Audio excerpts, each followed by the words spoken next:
Okay, perfect. Yeah, so let's say you have the following relation. So let's say your y of x satisfies the following.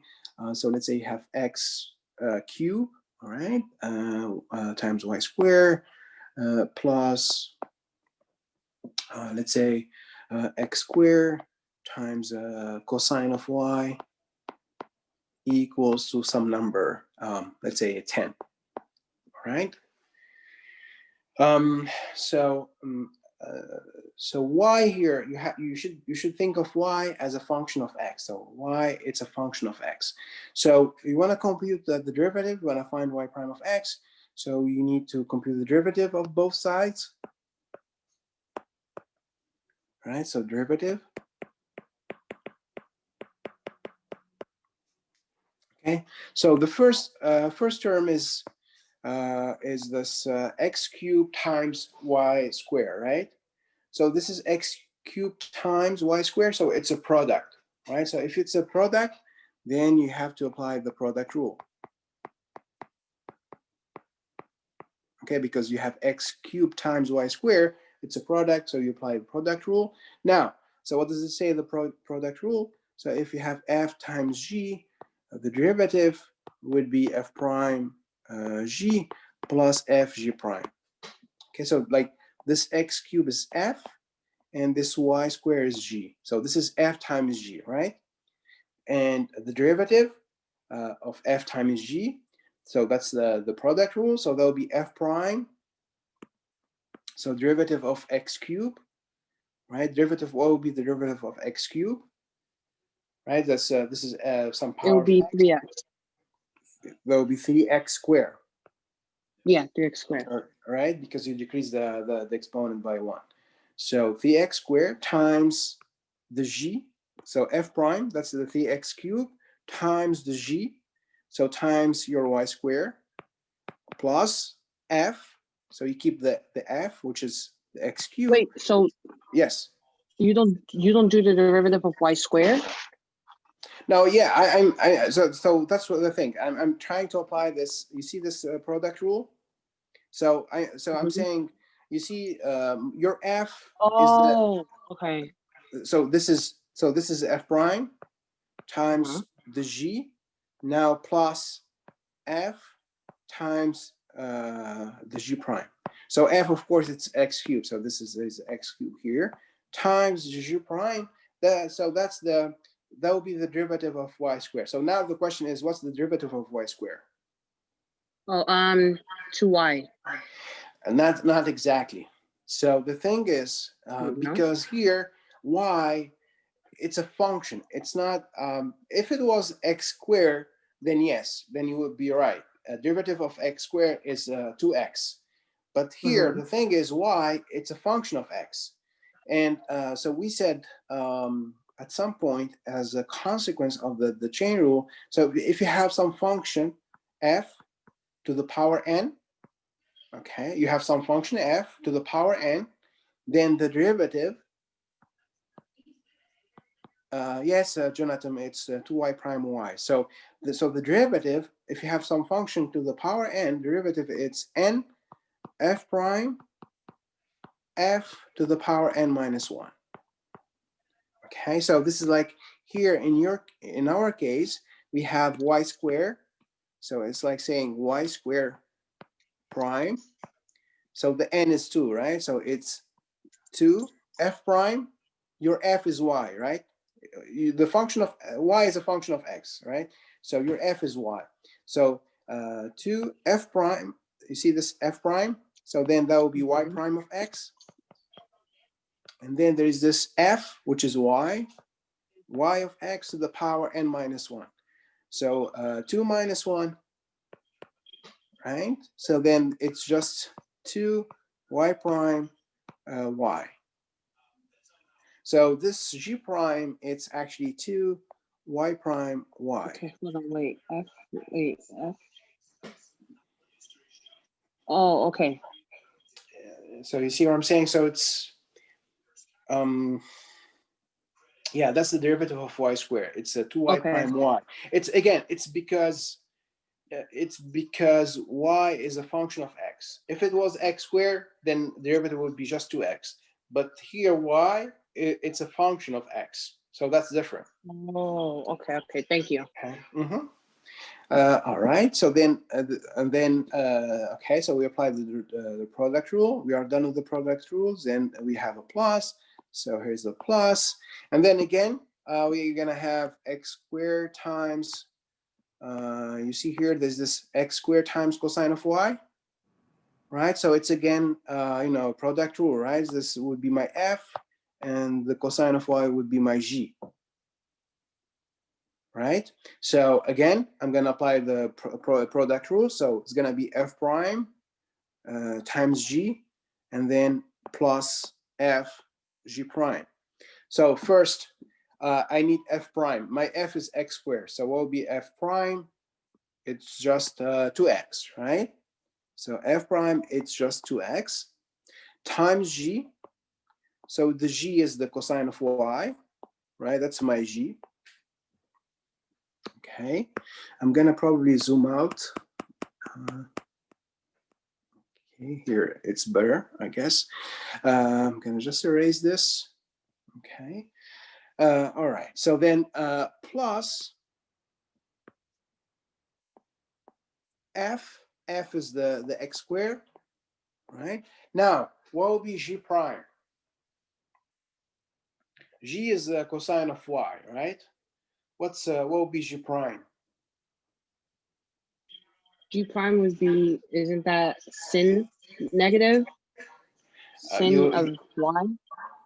yeah, you would say minus a sine of y, right? Yeah. So that's yeah. So that's not exactly true, because again, the thing is, this cosine of y, y, it's a function of x. So yes,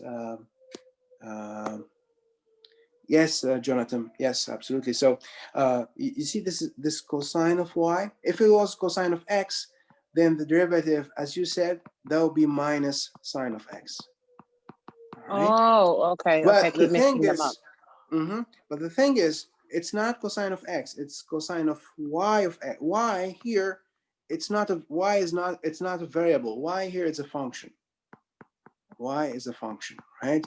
So we have here cosine of y. Cosine is a function, and y is a function. So we have a composition of two functions here. Cosine of y, because cosine it's a function, of course, but then y, it's also a function, right? So cosine of y, that will be composition of two functions. So here, this is composition of two functions. Okay, the cosine and the y. And so when we have a composition of two functions, then the derivative, you should apply the chain rule. So the derivative, so the derivative of this cosine of y,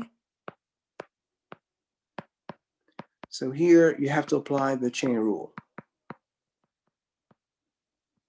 Okay, so the chain rule is, the chain rule is when you have f of g,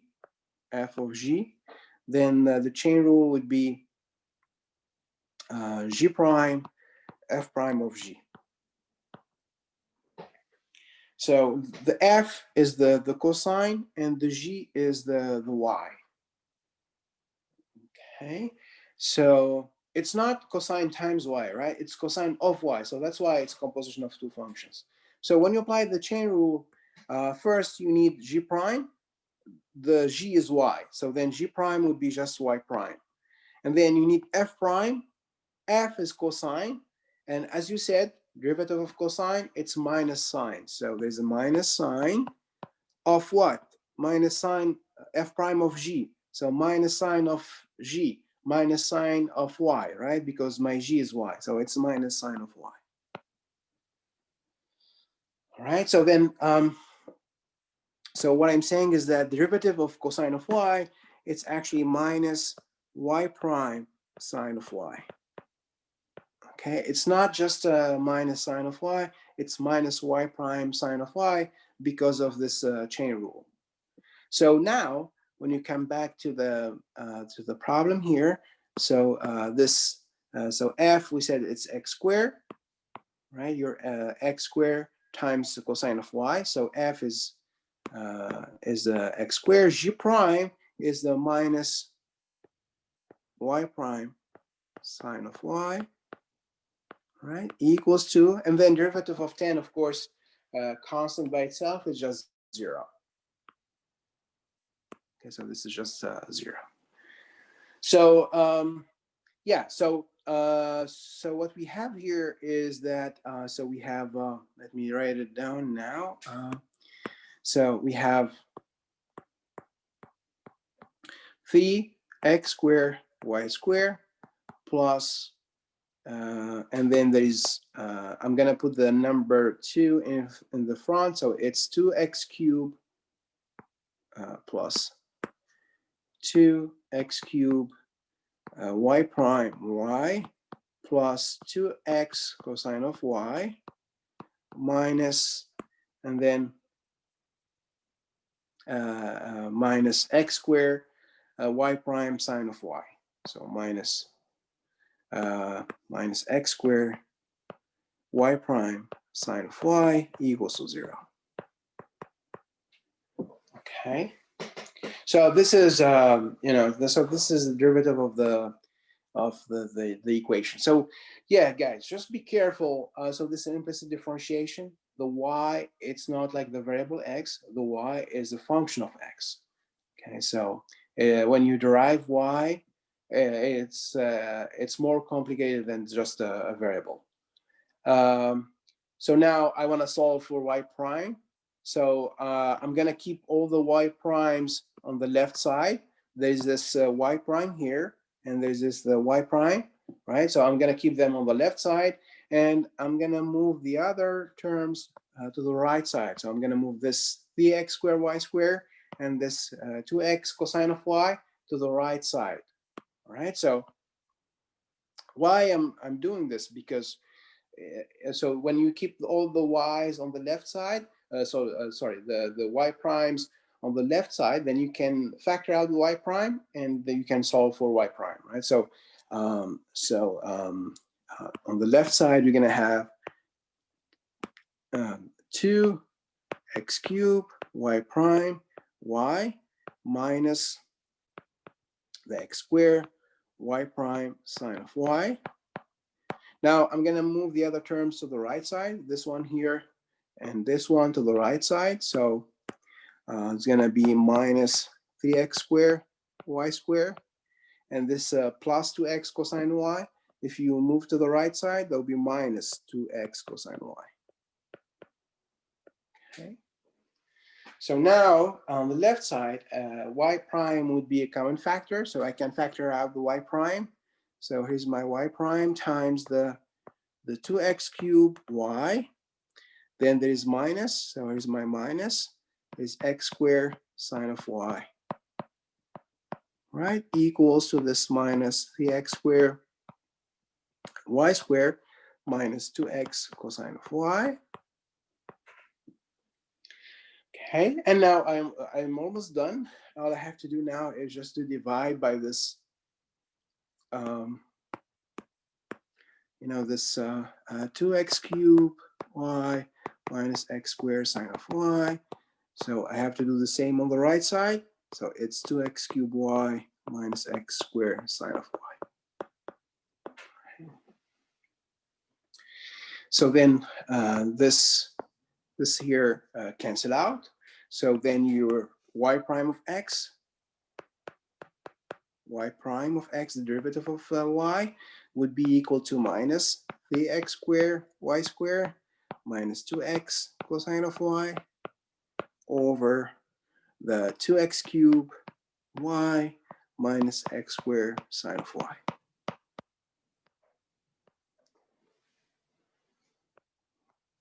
Right? So I think the most difficult part here in this kind of problem is to compute the derivative when you have the y, right? So just keep in mind this y is a function of x. So when you compute derivative of y, you are computing derivative of a function, not a variable. Okay. So then probably you would need to use the chain rule or yeah, or wherever. All right. So it's just be careful when you compute the derivative of y, because it's a function of x. It's not just a variable x, it's a function of x. Any question doesn't make sense to you? I mean that's how we solve such a problem, right? Any question, guys? No. So I think the two rules that you need to memorize is this. First, when you have this function to the power n, like if you have y cube or y to the fourth or y fifth or wherever, so then you have to apply this rule here, right? The f to the power n derivative, it's n f prime f to the power n minus 1. Okay, this is, I would say, one of the important rules. The other rule is the chain rule.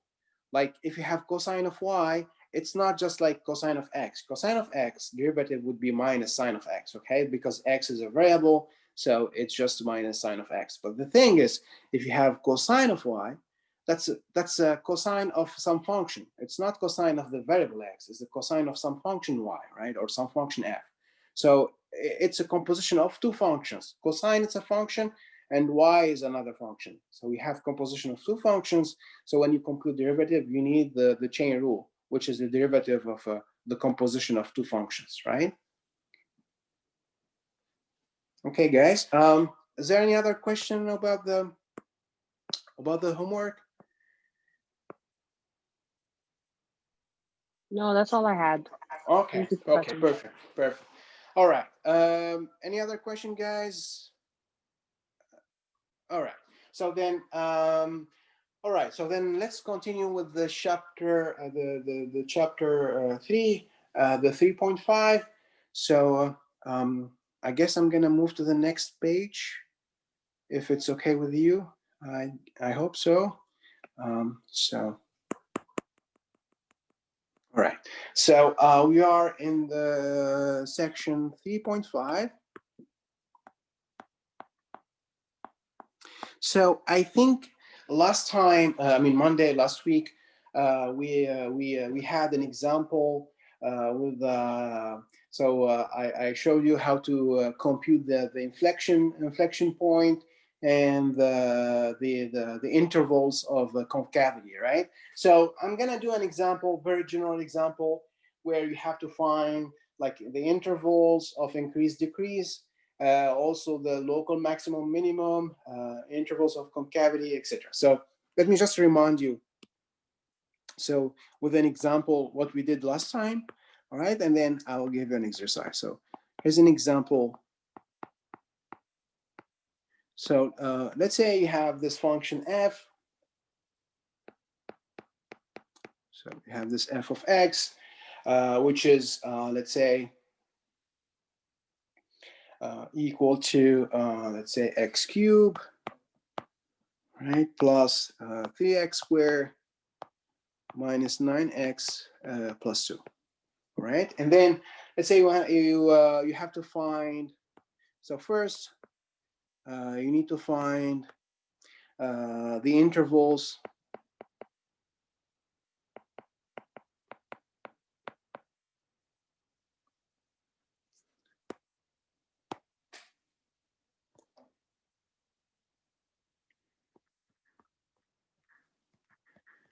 of increase and decrease.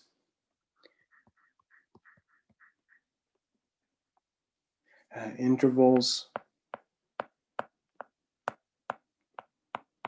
of increase and decrease to find the local maximum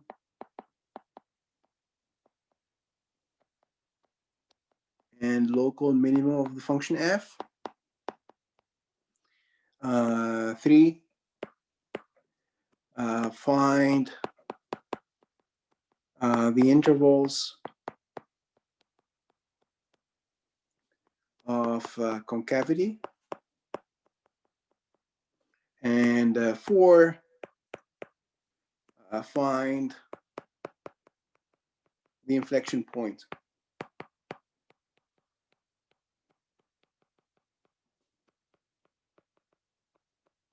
Okay, so for the intervals of increase and decrease, so we said, guys, so for 1, we have to solve. So for number 1, so there are 2 steps. There are step 1. So this is just to remind you what we did last time, right? So step 1, we said to find the intervals of increase and decrease, you have to solve, you have to compute f prime of x, and then you have to solve, of course, f prime of x equal to 0. Okay, and then in the second step, you have to, so we have to make this a chart of the sign of f prime of x, the chart of f prime of x. Okay. And then so for the first step, so let's see how it works. So for step 1, so we have to solve f prime of x, right? So then you have to compute f prime of x. So f of x, it's of course x cubed, plus 3x squared minus 9x plus 2. So f prime of x, so derivative of x cubed, that's 3x squared plus, so here's my plus, derivative of 3x squared, so there's this constant 3 times this function x squared, so we're going to keep the constant, and then derivative of x squared, it's 2x, so times 2x, minus, this is constant times x, so you keep the constant, 9, and derivative of x is just 1. Plus, then there's a constant by itself, 2, derivative of a constant by itself is just 0. Right, so then, so what I'm saying is that, so then f prime of x, it's just 3x squared plus 6x minus 9, right? And so we have to solve f prime of x equal to 0, right? 3x squared plus 6x minus 9 equal to 0. So this is just a quadratic equation. So we have we can use the quadratic formula, right? So x would be minus b, so minus 6 plus or minus square root b squared, that's 6 squared, that's 36, minus 4 times a times c, which is negative 9, over 2a, which is 2 times 3. Right, so then so then your x would be minus 6 plus or minus, so the under the square root there's this minus, that will be a plus, this is minus here, that will be a plus, so that's 36, 4 times 3, that's 12, and 12 times 9, that will be 108, right? So this is so square root of, this is, so plus square root of 36. So this is 12 times 9. So that's plus 108 over 6, right? Now 36 plus 108, that's 144. So your x is minus 6 plus or minus 144 over 6, right? So square root of 144, it's actually a perfect square. So that's actually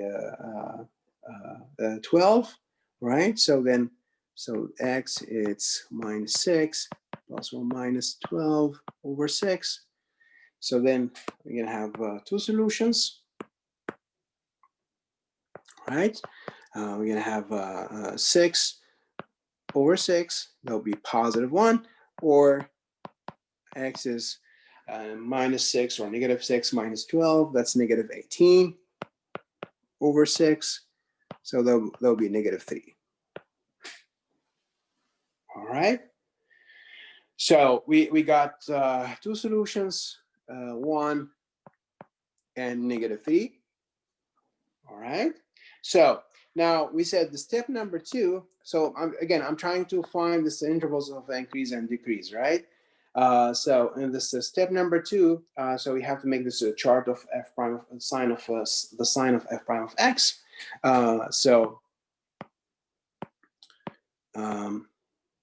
So what we're gonna do, guys, we're gonna put, so, and this is the step number 2.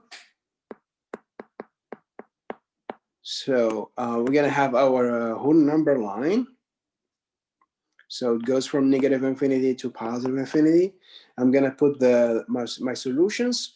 I have negative, this is my negative 3, and I have positive 1, right? And then we said the second, in the first row, we're gonna have, this is our, let's say, f of x, all right? And the second row, we're gonna have f prime of x. Okay, so which is, of course, f prime of x is, so f prime of x is equal to, the derivative f prime of x, we said it's 3x squared plus 6 minus 9. So it's 3x squared plus 6x minus 9. All right. So, and then,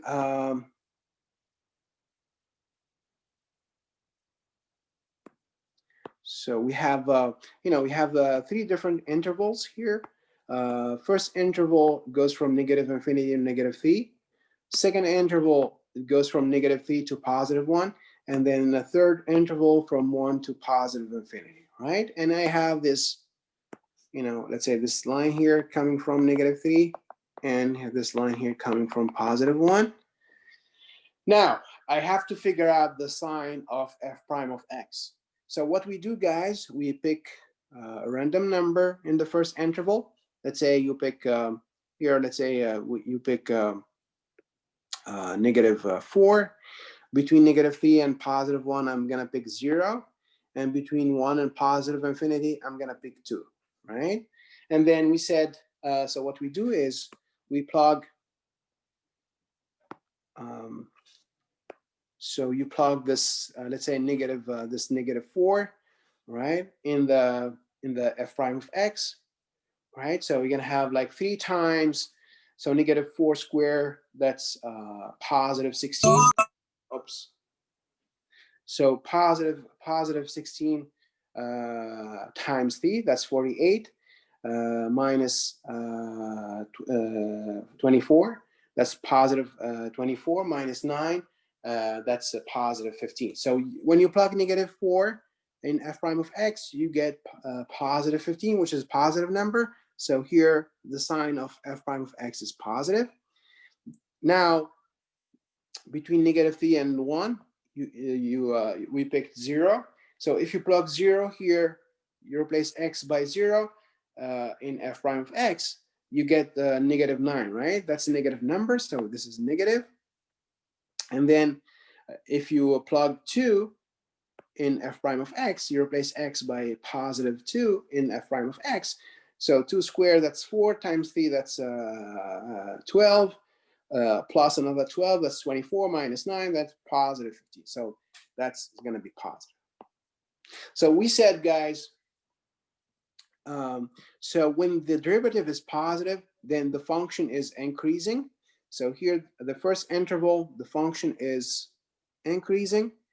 Now, in the next interval, the function is, the derivative is, the slope is negative. So then the function is decreasing. And then on the third interval, derivative is positive, so then the slope is positive, so then the function is increasing, right? So to answer the question here, the intervals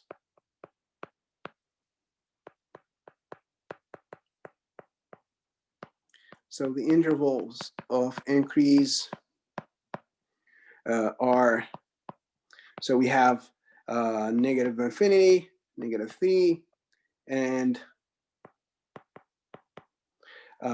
from 1 to positive infinity.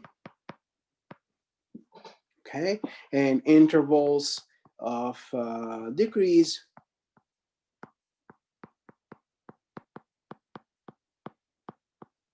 is from -3 to +1, right? So that's where my slope derivative is negative. Now, for the local maximum and local minimum, so if the derivative changed the sign at a, then a would be either local maximum or local minimum. So for example here, so this -3, so you see guys here it's -3.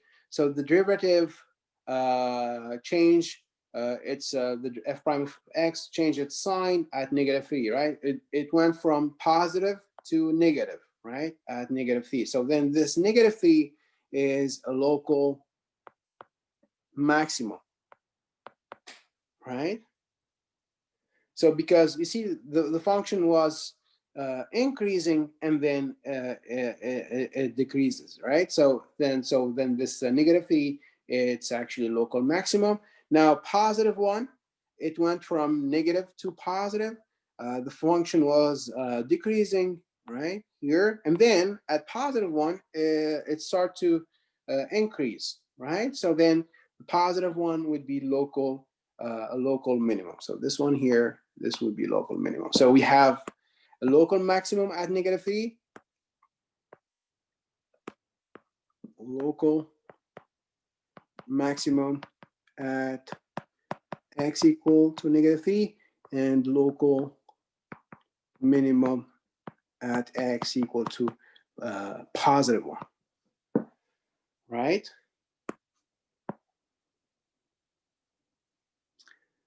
Any question, guys? So you see, again, so that's the chart of f prime of x, and so when your f prime of x changes the sign, it means that you have either a local maximum or local minimum. Professor. Yes. Can you scroll back up to the quadratic function?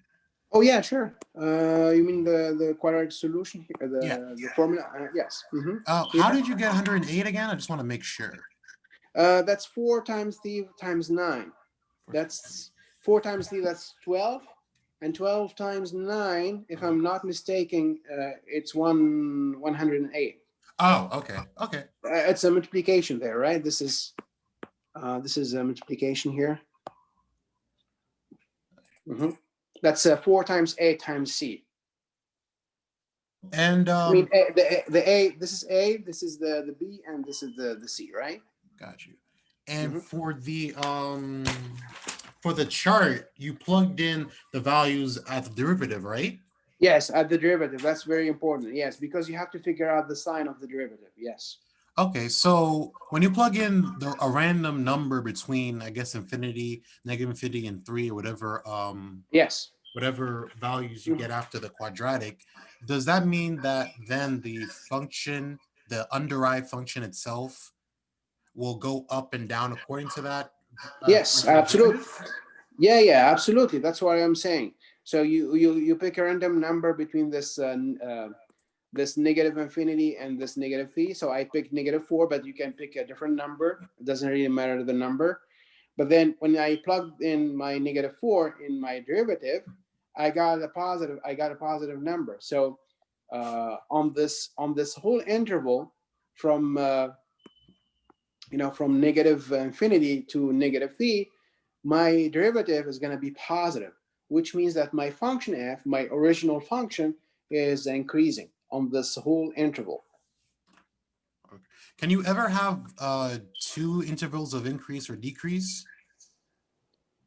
Oh yeah, of course. You could, yeah. This is just, yeah, of course. Yeah. It's possible to have, same number of interval of increase and decrease. Yeah, sure. But you can never have like 3 intervals where it's just increasing or decreasing. I mean, it depends on the example. No, you could have anything. I mean, you can imagine like a function where you have the same like 3 intervals of increase or decrease or wherever you want actually. And does this work for second derivatives or only first derivatives? Yeah. So okay, that's a good point because so this is to answer the first and the second question, right? So this is about the intervals of increase decrease and local maximum and local minimum. So we had to use the f prime of x, right? So in the this one, number 1 and number 2, we are using f prime of x. Okay. Now to answer 3 and 4, we're gonna use the second derivative. Okay. So to find this intervals of concavity and this inflection point, we're gonna use the second derivative. So now to answer your question and to answer the 3 and the 4, right? So so to answer 3, first step, you need, so step 1, you need to solve second derivative of f equal to 0, and the second step would be, of course, the chart. Step 2, you have to make the chart the sine of f second. Okay. So this step 1, we have to compute the second derivative.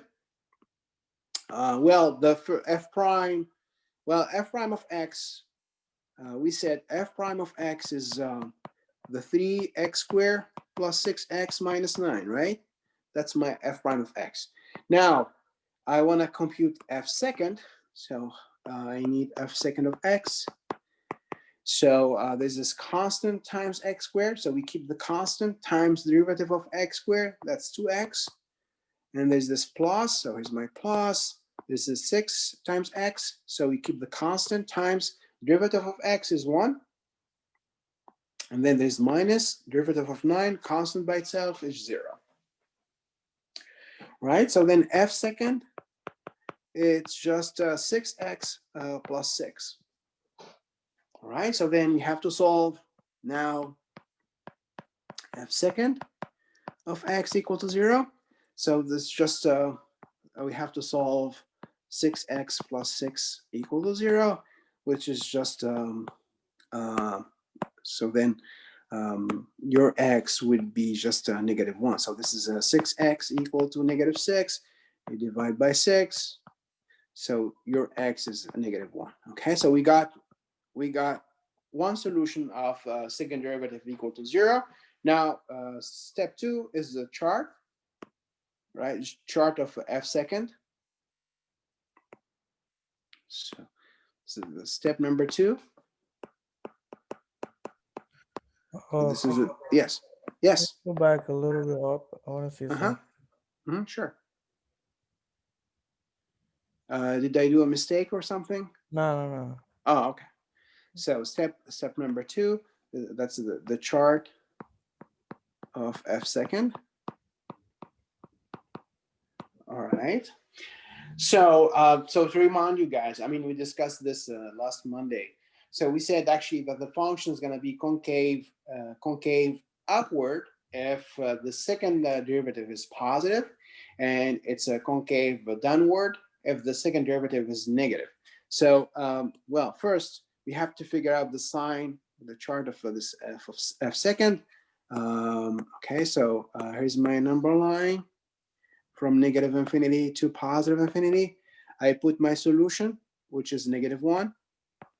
Then the first row, we're gonna have f of x, and the second row we're gonna put f second, right? Not f prime. We're gonna put f second, and f second it's 6x plus 6, right? So we're gonna have 2 different intervals. First interval from -infinity to -1. That's my first interval, and I have another interval from -1 to positive infinity, right? So as usual, you pick a number, a random number. It doesn't really matter which number you pick, from -infinity to -1. So let's say you pick -4, all right? You plug -4 in the, you plug -4 in the second derivative, right here.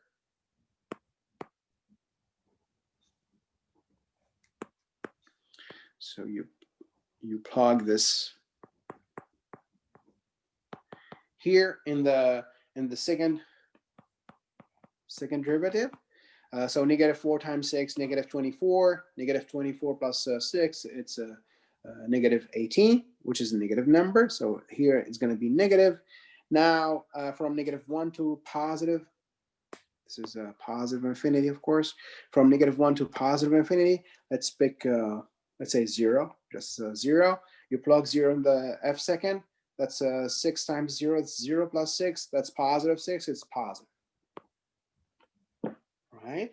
Now, the concavity. So we said if f second, so f second on the first interval is negative, right? So then the function is going to be concave downward. So the function is going to be concave downward. So it's going to be like this, right? And then from -1 to positive infinity. So this is a concave downward. Now from -1 to positive infinity is going to be concave upward. All right, so we're going to have something like this here. So it's concave upward. All right. And so this -1, because so your second derivative changed its sign at -1. So this -1 would be an inflection point. So that's where the graph changes its direction of concavity, right? When you change the direction of concavity, you have what we call an inflection point, right? So this -1. So okay, so to answer the question, well, first, so f of x is concave downward on -infinity, -1. F of x is concave upward on -1 positive infinity. And then because at -1, the curve changes direction of concavity. So then that -1 is an inflection point. So x equal to -1 is an inflection point because, well, f of x changes its direction of concavity. Just be careful, guys. So if the second derivative is equal to 0 at some point, it doesn't mean that the point is an inflection point. So the function needs to change its direction of concavity, right? So we have this example with the x cube. Remember, okay, let me just finish the sentence here. Inflection point f of x changes its direction of concavity here, right? Okay, so what I was saying, guys, just be careful. Sometimes, for example, if you take f of x equals to x cubed, and you do f second would be actually 6. Where is it?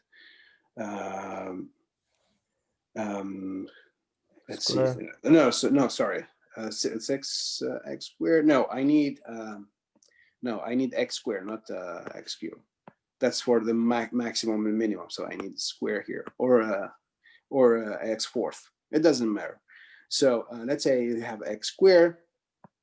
All right, and so second derivative would be equal to 2. Let's take x fourth better. Let's just take x fourth. Okay, x fourth, then derivative would be, second derivative would be 12x squared. Second derivative, not the first derivative. First derivative is 4x cubed, second derivative is 12x squared. But anyway, my point is, so if you do the chart here, right, so you have negative infinity, you have positive infinity. So where does the second derivative equal to 0 here? This would be 0 if x is 0, right? So we're going to have 0 here. But then the thing is, from negative infinity, so this is your f of x here, and this is your f second, right? So if you pick a number from negative infinity to 0, let's say negative 4 or wherever, and you plug the number in the f second, because you have x squared, right? So it's going to be positive. So here it's going to be positive. And of course, if you pick a positive number from 0 to positive infinity, and you plug that number in the f second, so it's going to be still positive, right? Because it's 12x squared. So it's still positive. So it's going to be positive, right? Professor, So yes. why is it that you don't that for the chart? Yeah, for the chart for the first and second derivative, you never plug in the first derivative. Like for example, you went instead of like f to the first derivative, you went directly from f of x to f to the second instead of plugging in f to the first. You're talking about this example, x fourth? No. Like just I meant for No, the here, yeah, here. for the No, concave here up, because, concave down. yeah, the concavity. That's because the concavity, um, um, uh, it's related to the second derivative. So we don't really care about the first derivative. So this concavity, this notion of concave downward, upward, it's related to the second derivative. So we don't really care about the first derivative, right? Because here I'm trying to answer, the question number 3 and 4. It was about the concavity, the intervals of concavity, and the inflection point. So intervals of concavity, they are related to the second derivative. So that's why I didn't include the first derivative in the chart. Okay. Okay. So when your second derivative is negative, that will be concave downward. Second derivative is positive, that's concave upward. So we don't really care about the first derivative. You care about the first derivative when you try to find the intervals of increase and decrease, right? Okay. Yeah. Okay. So yeah. So anyway, yeah. So this example x fourth, this f second is 12x squared. So it's always positive. So it means that it's going to be concave, concave upward here on the first and on the second, right? So here the function f doesn't change its direction of concavity at 0, right? So this is 0. So here 0, it's not an inflection point, right? So 0 is not an inflection point. Inflection point, right? Because the function doesn't change its direction of concavity. So it's concave upward on both intervals. Okay. Right? Oh, wait, also, does this apply to logarithmic or trig functions also? Oh, yeah, of course, to any function. Yeah, absolutely, yeah.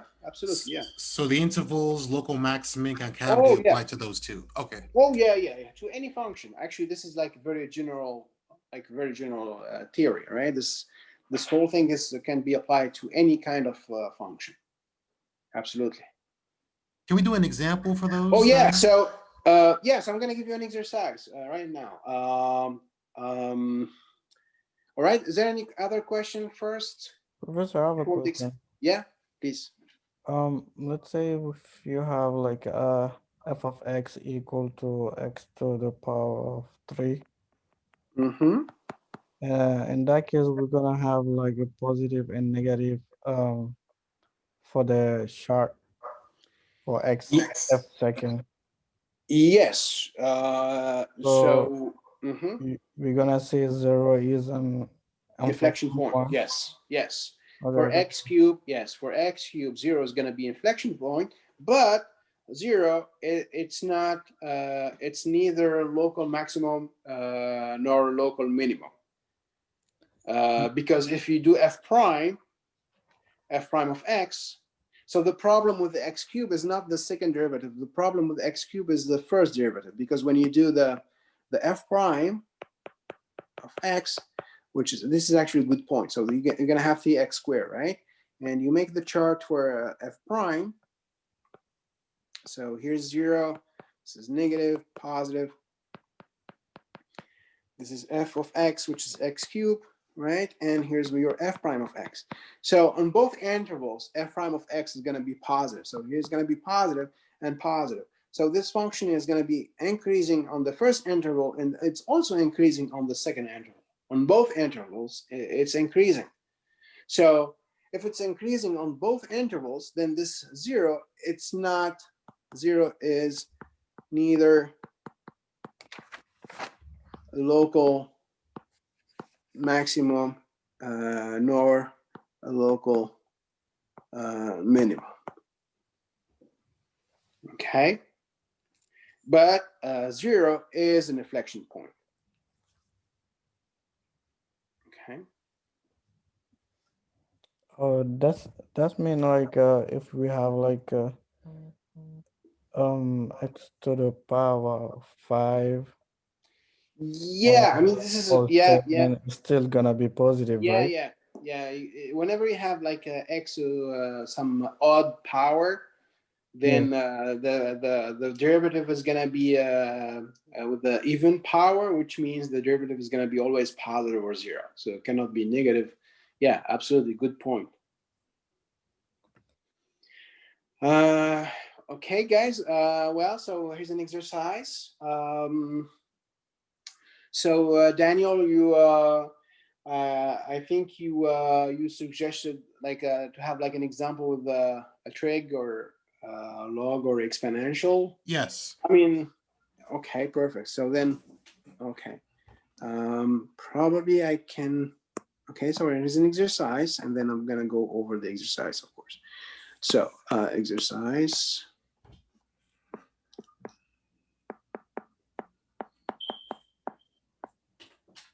All right. So let's say f of x. Let's see. All right. Can I just pick a good example? Let's see.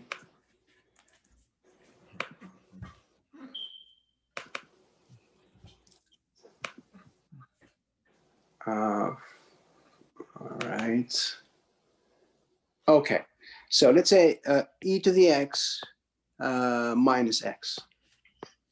All right. So you have to find, find intervals of increase, decrease. Also find local maximum and local minimum. Maximum, minimum, and then 2, find intervals of concavity, and then the inflection point. If there's any, of course, find the inflection point. And so let's say you have 10 minutes, guys, to think about this problem, okay? Find inflection points, okay?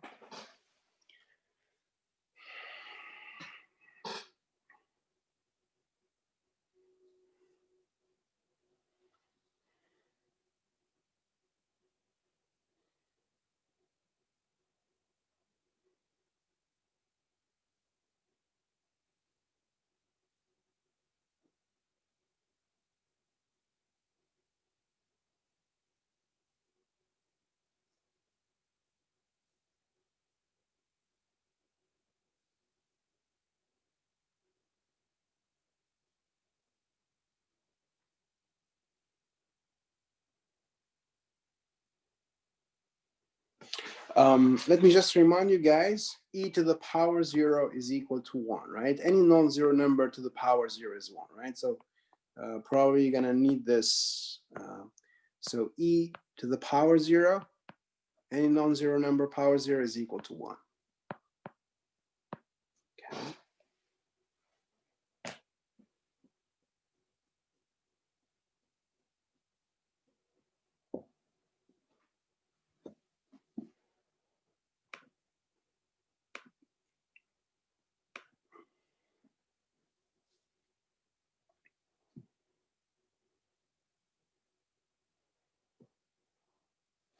And let me also remind you, e to the power x is always positive.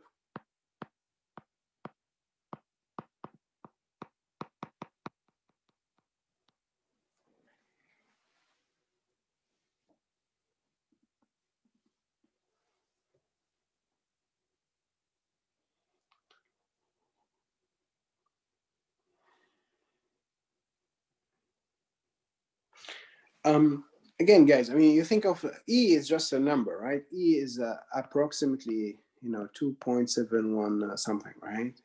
E, it's just, it's just some decimal.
Professor, Yes.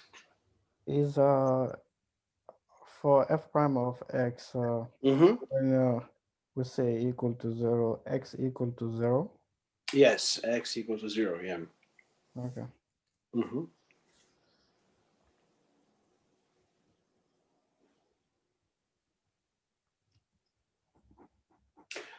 Just to remind you guys, derivative of e to the x, it's by definition, it's e to the x, right? So just to remind you, if you have e to the x derivative, it's just e to the x.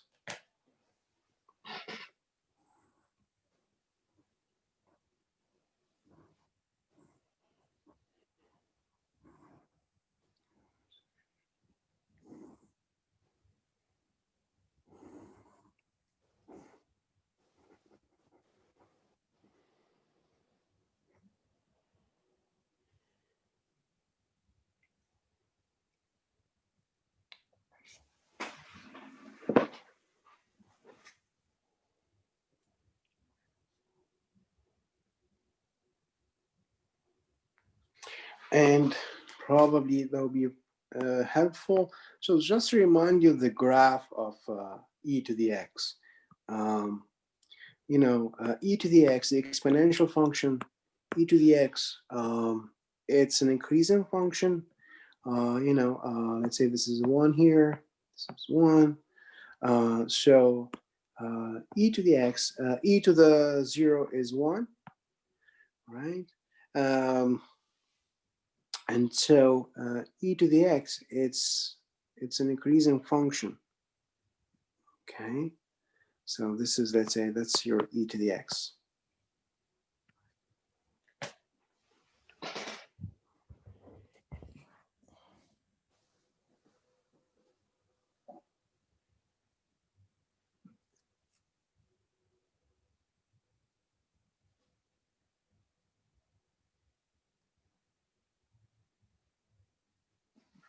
And I mean, if x is positive, e to the x is always larger than, larger than 1. Okay, so you can see it from the graph. So you see here, this is the height or the level. Height equals to 1, right? This is 1 here. So if you have x, some positive number, then e to the x is going to be higher than 1, right? So it's larger than 1. So if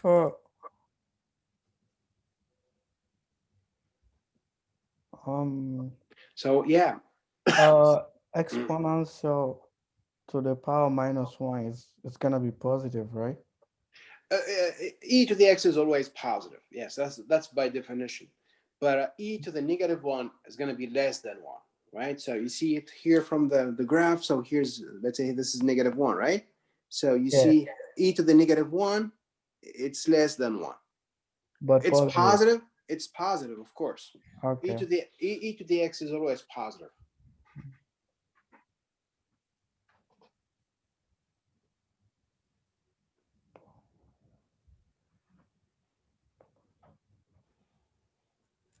So I have positive.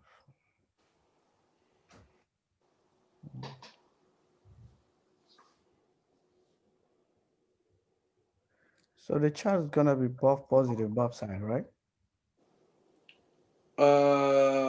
The chart of what? F prime or F second? F prime of x.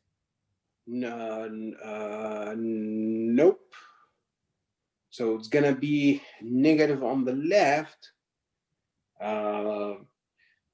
because when x is negative, e to the x is less than 1. So if your derivative is e to the x minus 1, right? Yes. So if x is negative, e to the x is less than 1. So if you do e to the x minus 1, so it's going to be negative, right? Because it's e to the x is less than 1 when x is negative. You see what I'm saying? No. Okay. All right. So let me go over the exercise. So, okay. So for the first step, you have to compute f prime of x. So f of x is e to the x minus x. So we have to compute f prime.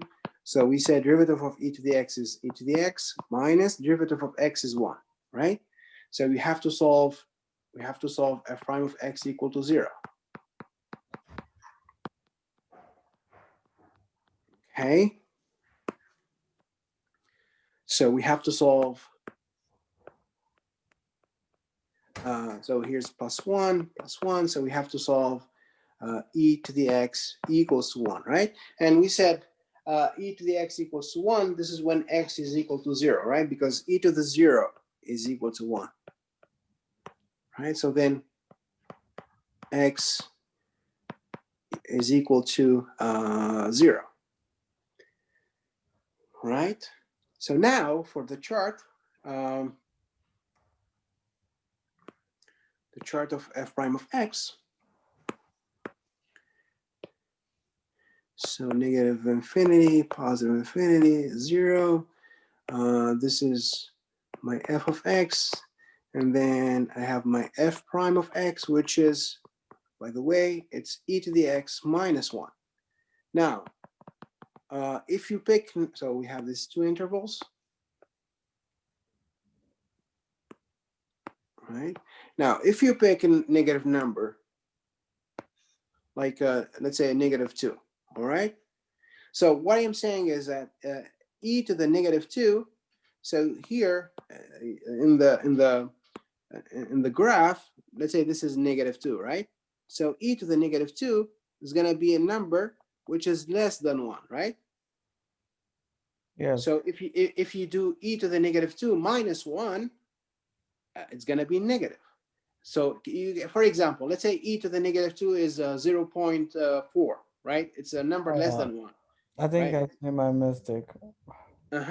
So I then clicked 0, on yeah. the function f. Oh, you function f. Oh, I see. Okay. So then, yeah. So then, if let's say e to the -2 is 0.4, 0.4 minus 1, that would be negative. So this is minus 1. So it's going to be negative. Right? Now, if we take a positive number, let's say you take 3, right? And then you check in the graph e cube, right? Let's say 3, it's somewhere, let's say here, and then e cube, this is your e cube, right? So then your e cube is larger than 1.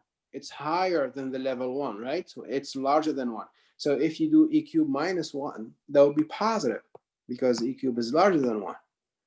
So here, your derivative is going to be positive. All right. So then your function f is going to be decreasing on the first interval and increasing on the second interval. Okay. Any question, guys? Doesn't you see? Well, of course, you need to know. You need to know. You know, a little bit about the graph of the e to the x, right? So, yeah. Anyway, so this is so answer your question. So intervals.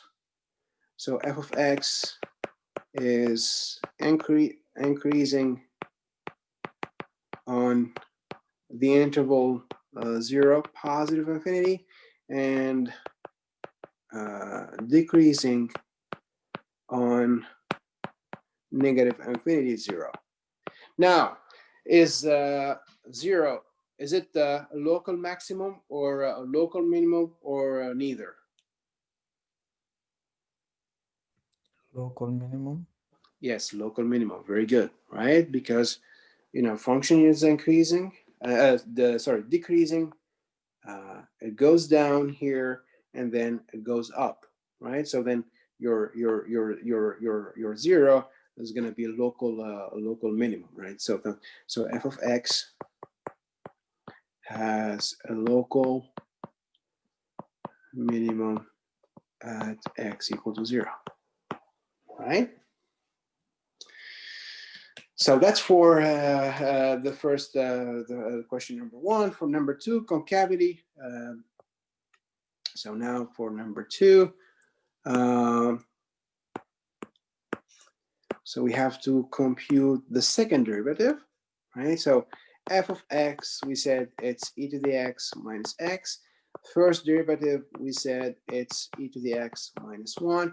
The second derivative, it's just e to the x, right? It's e to the x minus derivative of 1. It's just constant by itself, so it's 0. So that's e to the x minus 0. That's equal to e to the x. All right. And now you want to solve for the intervals of concavity. We said we have to solve f second of x equal to 0, right? So we have to solve e to the x equal to 0, right? But I mean, e to the x, it's always positive. It cannot be 0, right? I mean, you can see it here from the graph.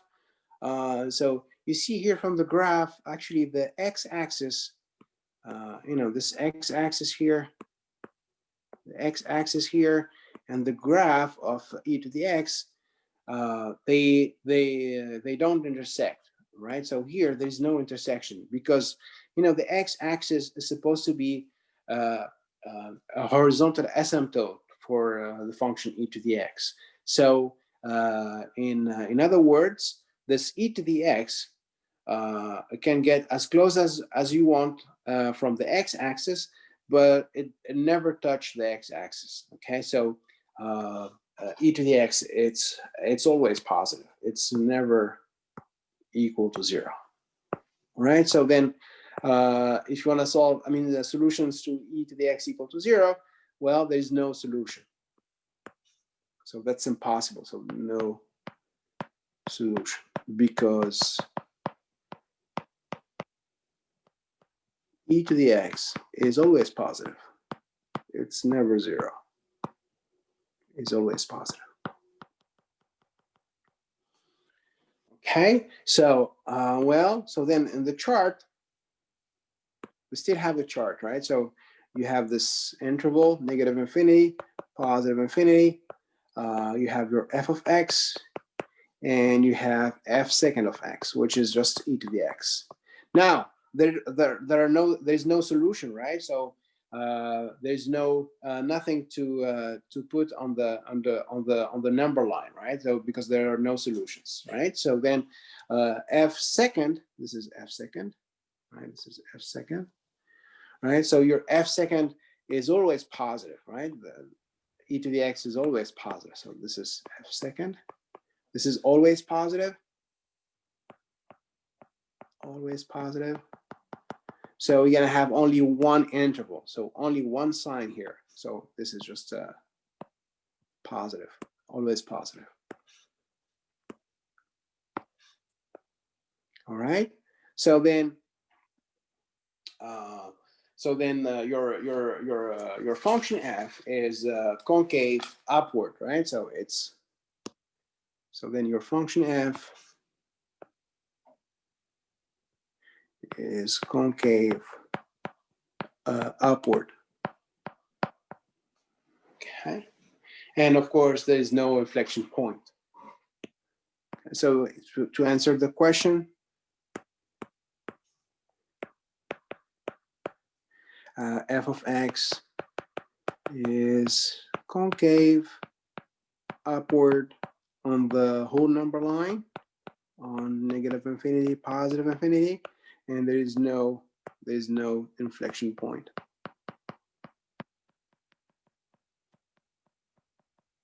All right.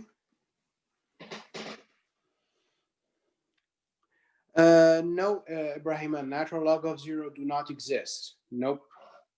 And that's actually a good question because, yes, so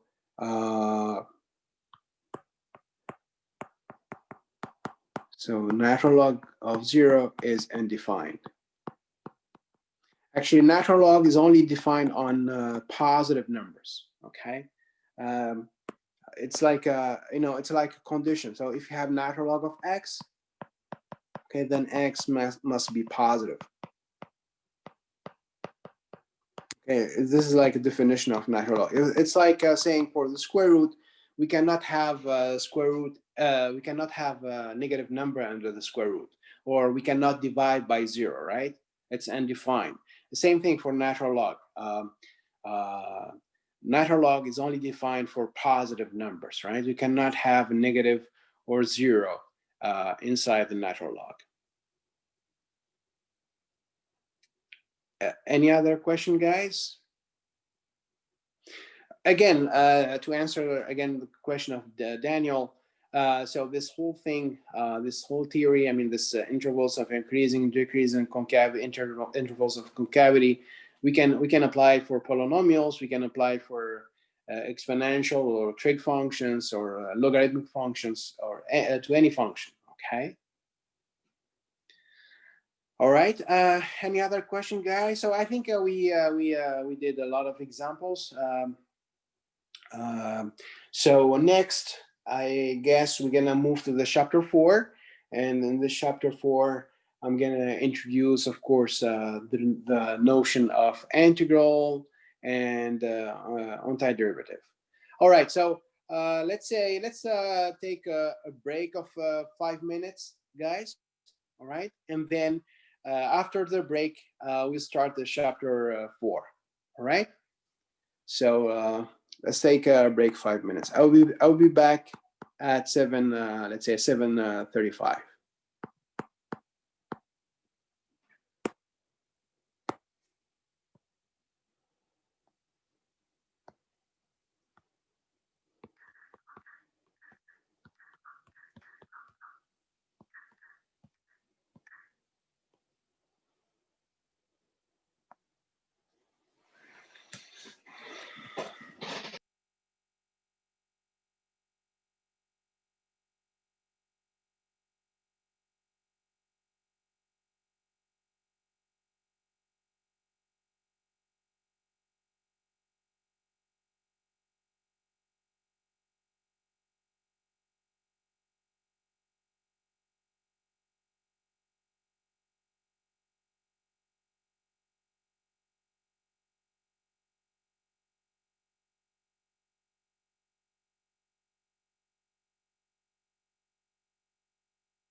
All right, guys. Let's start chapter 4. So as I said, chapter 4 is about definite integrals, antiderivative, and definite integral. So I'm gonna start, I guess, with a definite integral. Definite integrals and areas.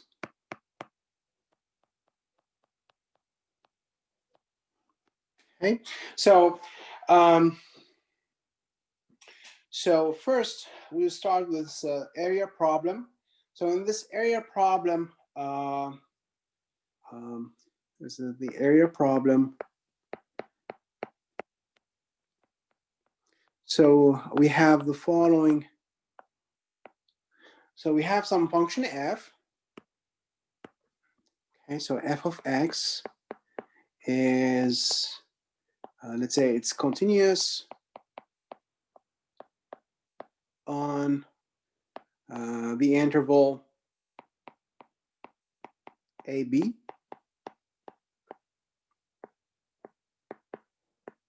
Okay. So it's a continuous function on this interval AB. And let's suppose for the moment that f of x is positive. So f of x is positive. Okay. So, okay, so let me just give you an example here.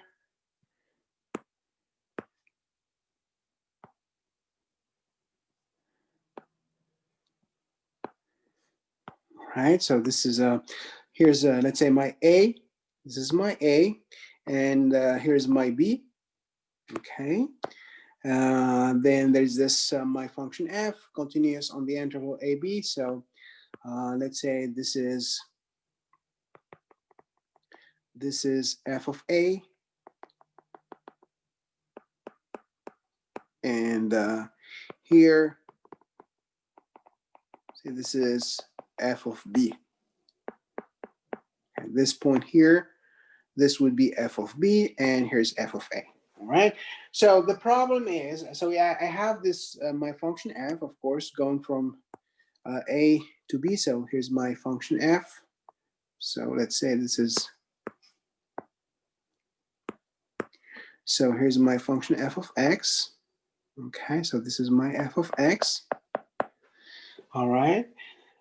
So I have this region which is bounded by the x-axis and the graph of f of x. So so I'm talking about this region here. Okay. So let's call this region the region S. Okay. So so I have this region which is bounded by the x-axis and my the graph of f of x. And so the problem is I want to compute the area of this region S. Okay, so I have this S, which is the region, bounded by the graph, by the graph of f of x.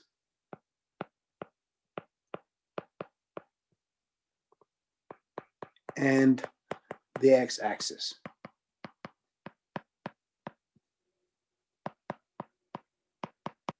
Okay. Again, the region S.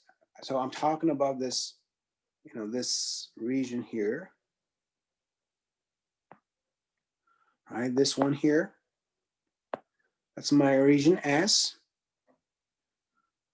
Right, and I want to compute the area. So the problem is I want to compute the area of this region S.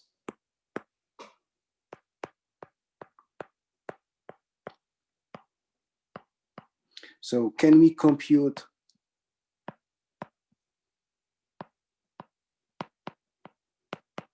the area of the region S. Okay. So of course, I mean, this region S, it's not like a, it's not like a rectangle or a square, right? If it was a rectangle, then of course the area would be just the length times the width, but this is not a rectangle, right? It's because my function f, it's just some random, it's a random graph, okay? So this region S, it's not a rectangle, okay? So what can we do in this case? So how can we compute this the area of this region S? All right, so the idea is the following. So what we can do is the following. So this is actually very nice and very, I mean, it's a kind of a miracle. So the idea is the following. So what we do is, so we have this, I have my region S. So let me just graph again. I have this, here's my A, here's my B, and as I said, this is my f of x. All right, here's my f of x. All right, and I'm interested in the area of this region S. All right, so what we can do is we can subdivide the region S into, let's say, n strips of equal width. Okay, so what I'm gonna do, I'm gonna subdivide. So subdivide the region S into n strips, all right, of equal width.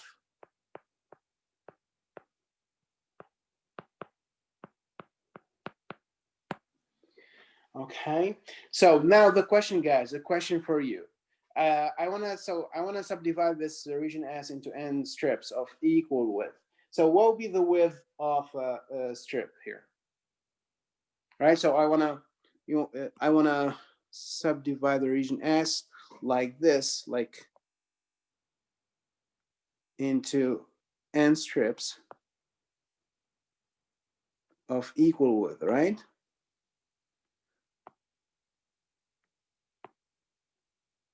Okay, this is my first strip number 1. This is strip number 2, 3, right? 4, 5, right? 6. I have n of them, right? So we have n strips of equal width, right? The width here, so the width is the same, right? Add them. So how what will be the width of a strip? So so the interval from A to B, what will be the length of the interval AB first? So the length of the interval AB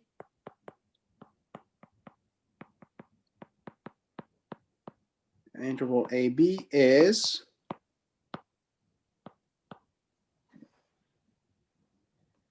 It's AB. Like what do you mean AB? like we solve When I the say length, it means it's a positive number, right? yeah. Length of something of an interval is supposed to be some positive number. So what will be the length of, let's say I have an interval 1, 4. What will be the interval? What will be the length of the interval 1, 4? Forget about AB. So let's say I have just a, let's say this is a 1 here. Oops. Or let's say this is a 2 here, and this is a 7. All right. What will be the length of the interval 2, 7? How many units do you have from 5. 2 to 7? 5, right? And what's 5? So 5 is just the difference between 7 and 2, right? Yes. It's a 7 minus 2.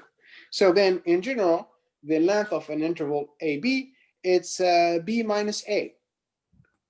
So it's B minus A. Right, so this is, so here, this is, so this is A and this is B. So the length of the interval AB is just B minus A. And I want to subdivide the interval into n, n subintervals of equal width or equal length. So I have to divide the length of the interval, which is B minus A. So I have to divide the length of the interval, which is B minus A, by n, right? Because I want to have n strips of equal width, right? So then the width of the strip would be, so the width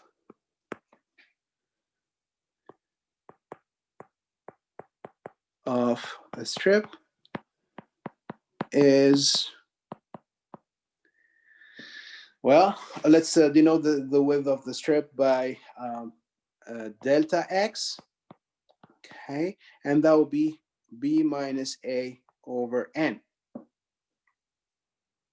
Okay, so for example, let me just come back to the example with 2 and 7. So let's say this is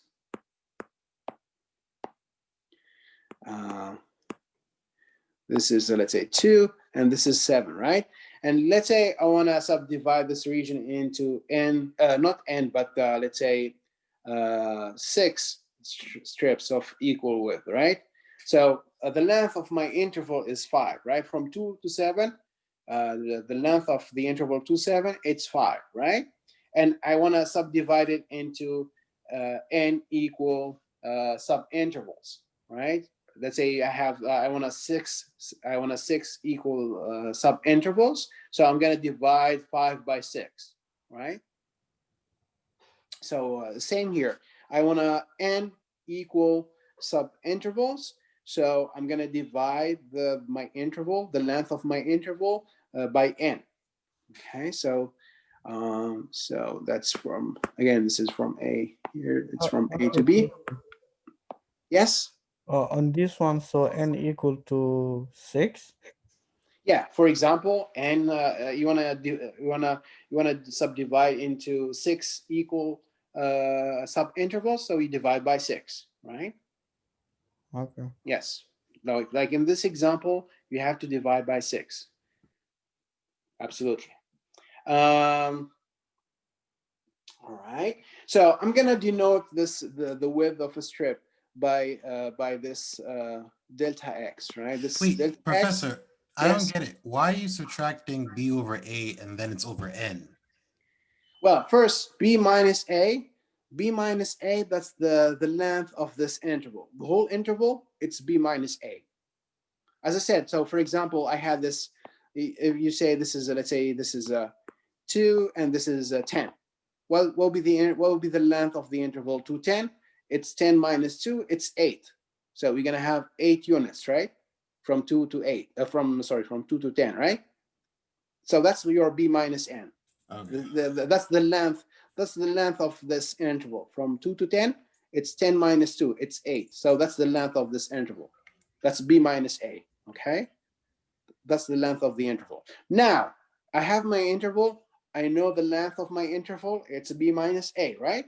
Now I want to divide. So I have this interval, and I want to divide this interval into n subintervals with of equal width, right? So I want to divide it like into, let's say, 10, into 10 subintervals of equal length. So so 1, 2, 3, 4, 5, 6, 7, 8, 9, 10, for example, right? So the length of the subintervals here is the same. Okay, so I have the length of the whole interval, so I have to divide it by 10. Right, so that would be the length of a subinterval. Okay. So,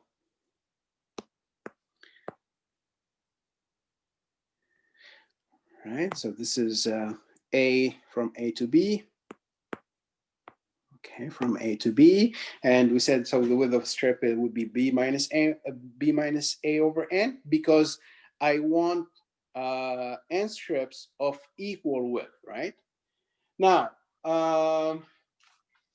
so what we can do is, well, before that. So now, you know, I divided my interval into subintervals. So I have very special points here. So I can, so you start with A, right? So let's call A my X. Let's call A. I'm gonna probably do another graph here, and probably it's better. So I have,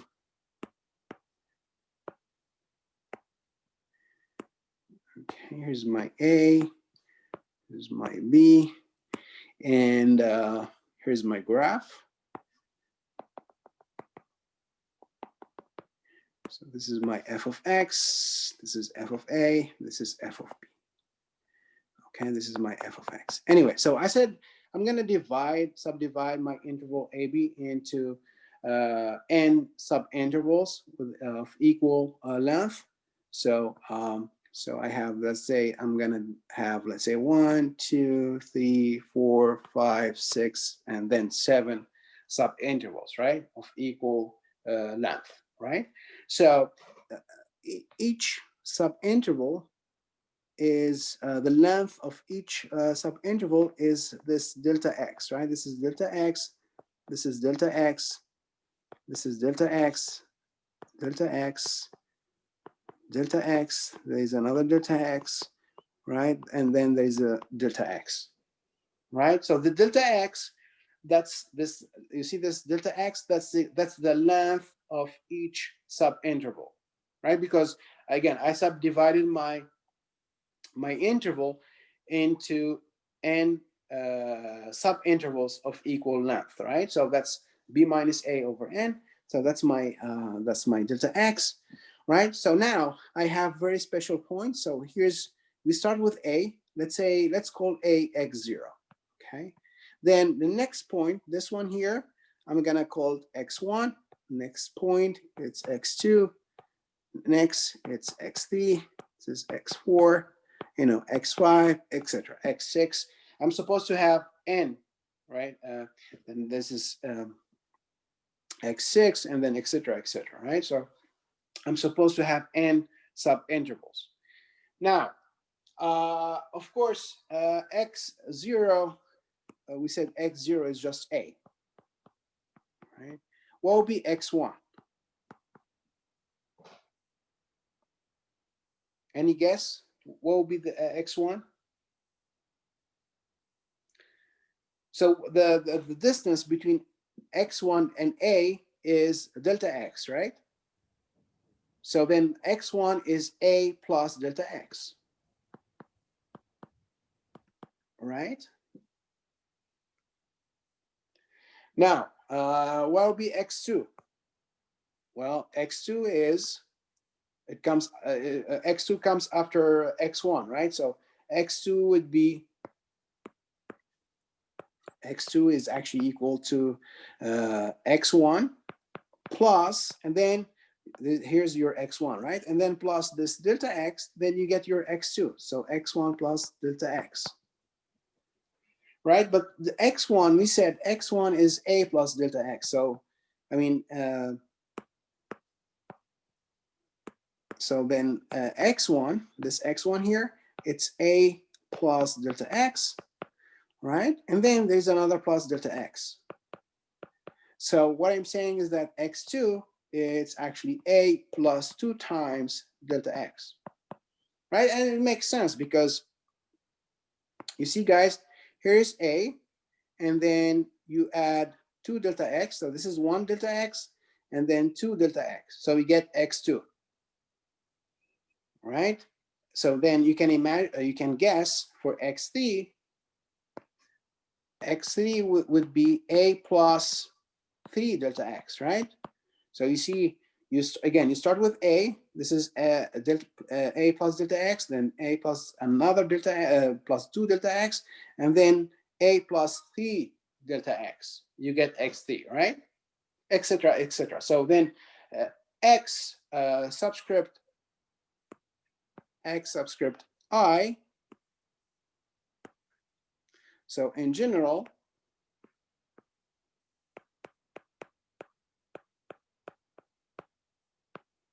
so x subscript I would be equal to A plus, so we see here, for example, x subscript 3, it's A plus 3 delta x. A subscript 2, it's A plus 2 delta x. So x subscript I is A plus I times delta x. All right. Okay, so that's my xi's. That's like the endpoints of my subintervals, right? All right. So now I want to try to approximate the area of my region S, right? So let me just remind you, the goal was to. So again, I'm going to just graph again the region S. So I have this A.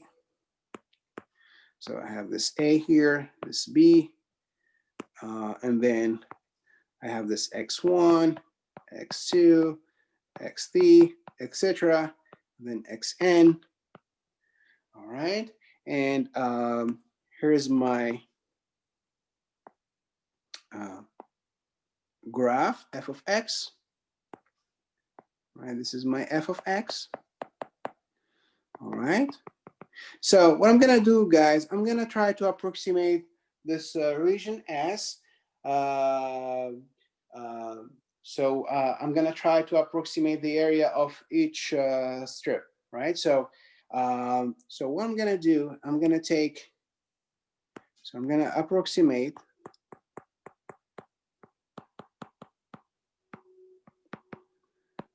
The area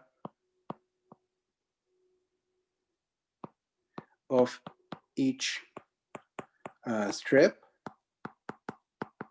Okay, so the first strip, for example, the first strip goes from A, you have this A to X1, right? So this is supposed to be my first strip, right? This one here, this is my first strip, right? That's my first strip.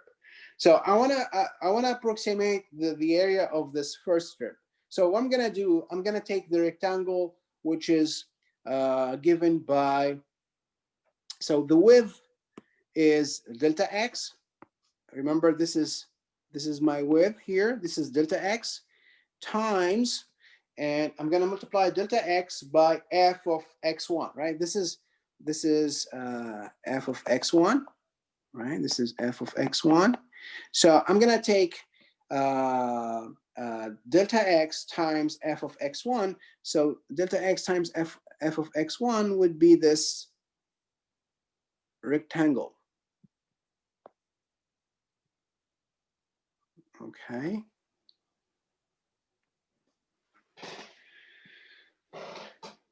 Okay. Well, it's kind of approximation of the first strip. Of course, it's not equal to the area of the first strip, but the area of this rectangle, this yellow one, this one here, it's which is delta x, the width times the height, which is f of x1.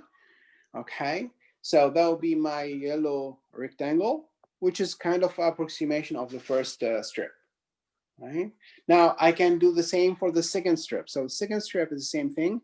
I have, here's my second strip right here. Supposed to be this one here. Right, this is my second strip. Right, and what I'm gonna do, I'm gonna take the rectangle with delta x. So the width here. This is delta x. Right, this is delta x times f of x2, right? This is x2, f of x2, right? This is my f of x2. And so if you take delta x times f of x2, you're gonna get this rectangle, this green rectangle, right? That's delta x times f of, this is my f of x2, right? So of course, this green rectangle, it's not exactly equal. I mean, the area of the green rectangle is not exactly equal to the area of the strip, but the idea again is just to approximate the strip using these rectangles, right? So to approximate the area of this whole region S, we're gonna approximate the area of each strip, and then we're gonna add them up, okay?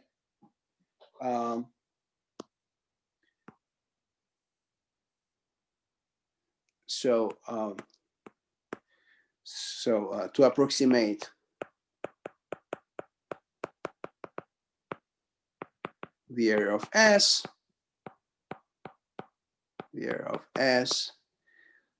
we approximate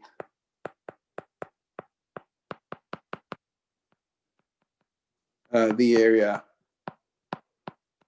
of each strip. Okay, and so we said we're going to approximate the area of each strip with these rectangles. The rectangles, they have the width. The width is delta x, right? And the height or the length is f of xi, right? It's so approximated by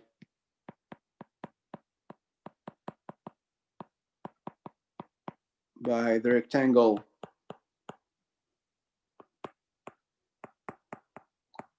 with area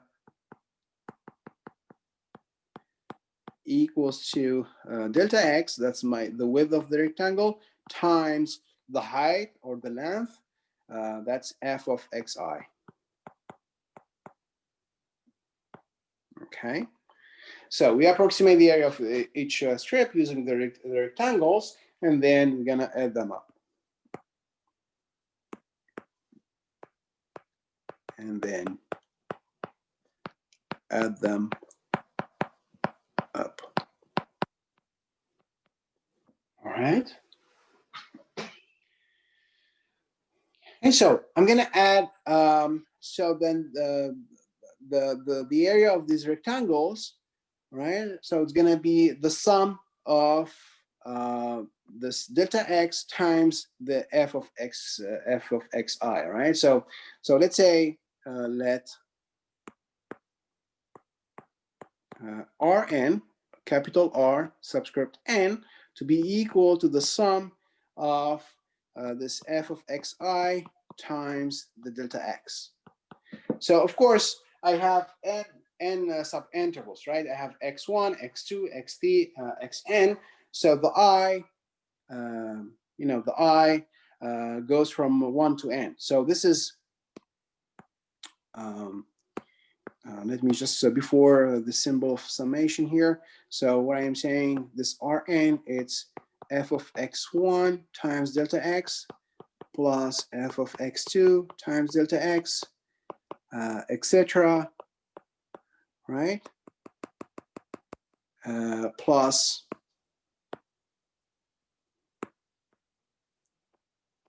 f of xn, because we have, remember, we have like n subintervals.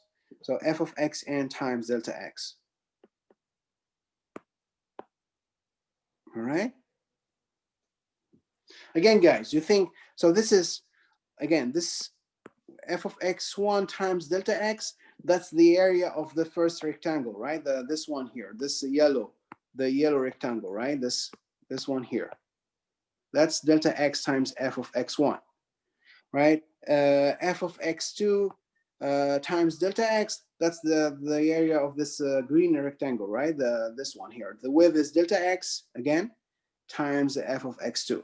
The height is f of x2, right? Etc., etc., right? So the third rectangle would be delta x. This one here is the width delta x times f of xt. So this is f of xt. So we're gonna have the area of this rectangle, right? Etc., etc. Now the idea is, so again, these rectangles, they are not exactly, their area, the area of the rectangle is not exactly equal to the area of the strip, right? The rectangle is just an approximation of the strip, right? But the thing is, as n gets large, okay, as n gets large, we get actually a better approximation of the area of the strip. Because your sub intervals, they're gonna be very, very small. Okay, so you're gonna get a much better approximation. Okay, so the idea is as n gets large, so as n gets large, we get a better approximation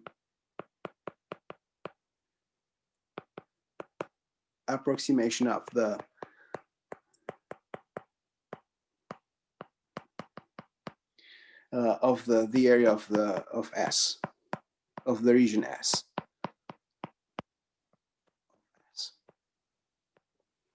Right, because again, guys, imagine we have a very large number of subintervals. So you can imagine, so for example, you have this, so we have this interval, a, b. Here's your function f of x, right? This is my f of x. This is my f of x. Now I'm gonna take very, very small subintervals, like this one here. This is very small subintervals, right? Because when n gets large, so we're gonna have a large number of subintervals, right? So we're gonna have very, very small subintervals, right? It's very, very small subintervals. And so you can imagine now, if you take, for example, for the first rectangle, if you take delta x, so this is of course, here's my delta x, this is delta x, right? So you take delta x times f of, this is x1 here, right? This is x1. If you take delta x times x, f of x1, right? This is supposed to be here now, this is supposed to be f of x1, right? Now, if you take delta x times f of x1, so you're gonna get this, this rectangle. Now it looks like the rectangle, it's, you see, it's now it's a much better approximation than the previous one, right? Here, because the rectangles here are a little bit larger, or larger than these ones, right? So then so this one here, this rectangle here, this one here would be very, very good approximation of my the small strip, right? Now, of course, as n gets large, we're gonna get better approximation. So the idea, of course, is to let n go to infinity. So so this is actually definition. So definition. Well, before the definition, guys, let me just introduce some notation here. So this sum, Rn, this Rn equals to f of x1 times delta x plus f of x2 times delta x, etc., plus f of xn times delta x, right? So I'm going to use a summation symbol.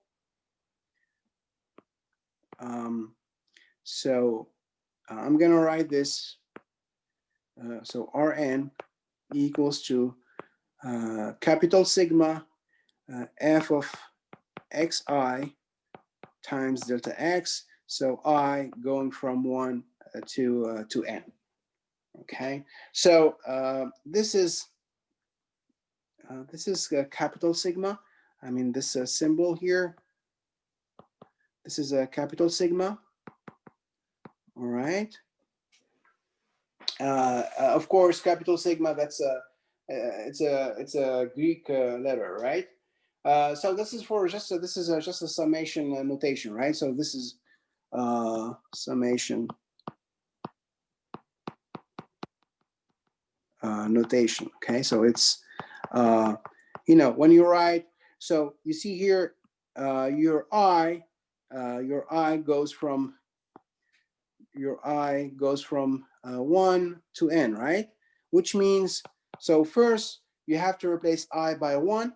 So then that will be f of x1 times delta x, right? This is a summation. So we have plus.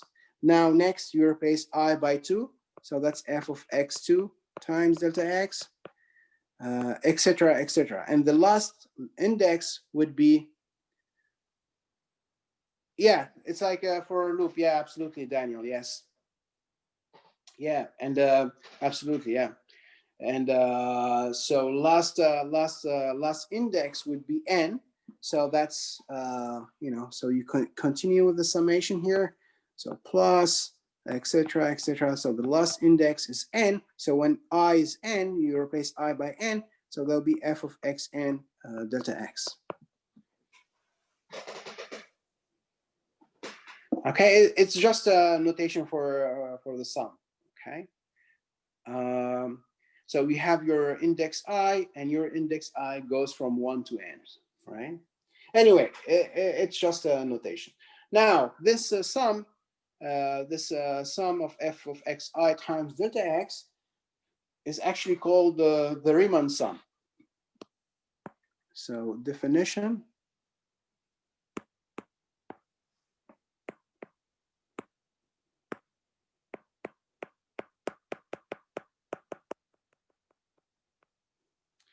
So this Rn, which is the sum I going from 1 to n of f of xi times delta x, is called Riemann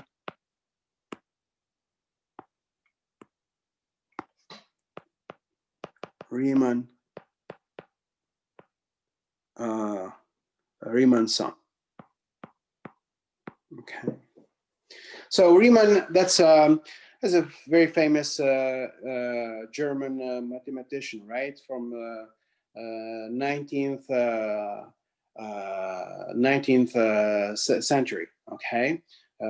So his name is Bernard Riemann. Okay.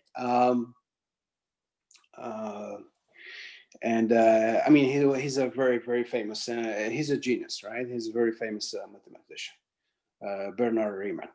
Yeah, so this sum is called the Riemann sum. And so the area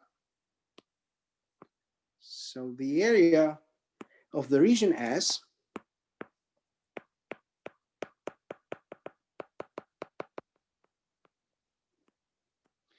and here's the numerical. So we have this function f. So the area of the region S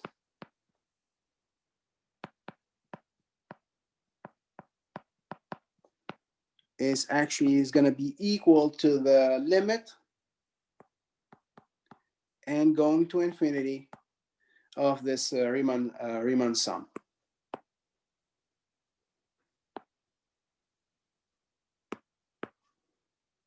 Of Rn, which is the limit n going to infinity of this sum of f of xi delta x I going from 1 to n. All right.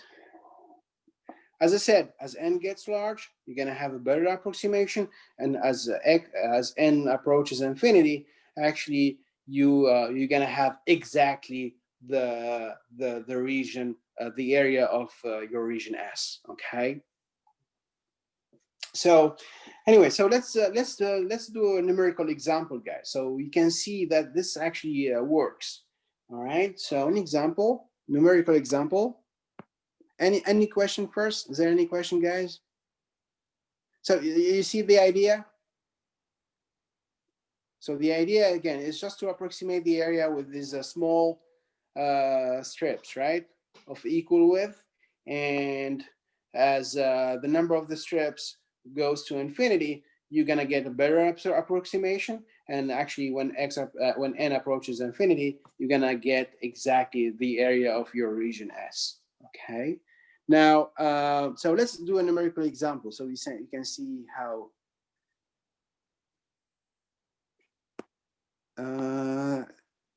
You have a question, Danny? Does the Riemann sum like a limit for measuring the curves of?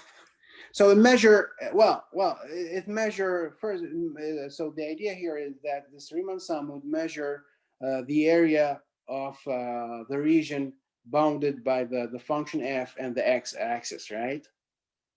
But I mean later you can actually use this Riemann sum to measure the length of curves, etc., etc., right? But now for the moment, so we are using this Riemann sum to approximate or to measure, actually to measure the area of the region bounded by the graph of the function f and your x-axis, right?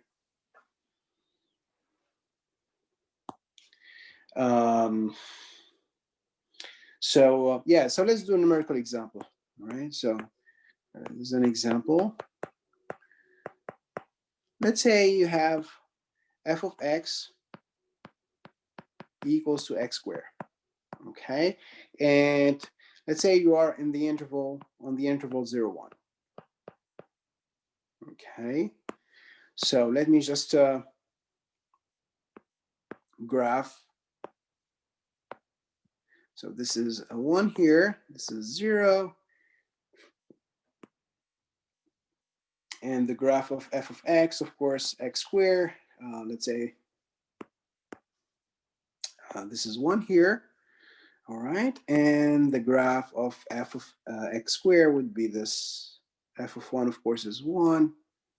You know, something which looks like this, right? So this is x squared, and so what I want to do is I want to measure the area of this region here, bounded by, by x squared and the interval 0, 1, right? This blue region here. Okay, of course, this is, I mean, my graph here is not, this is supposed to be a parabola. It's not a straight, this is not a straight line, right? This is supposed to be a parabola, right? So it's not a triangle, right? This is supposed to be a parabola. So so the idea is, of course, I wanna find the area of the blue region, right? Of the blue region. Okay. Again, guys, the blue region, it's not a triangle because x squared, it's a parabola, right? We don't have a straight line here, right? It's not a straight line. Anyway, so what will be the width? Delta x. So, well, first, what's the length of the interval? Length of the interval, it's just, here's the interval is 0, 1, right? So the length of the interval, that's b minus a. It's 1 minus 0, which is 1. Okay. Now I'm gonna subdivide my interval into n subintervals of equal width, right? So then the width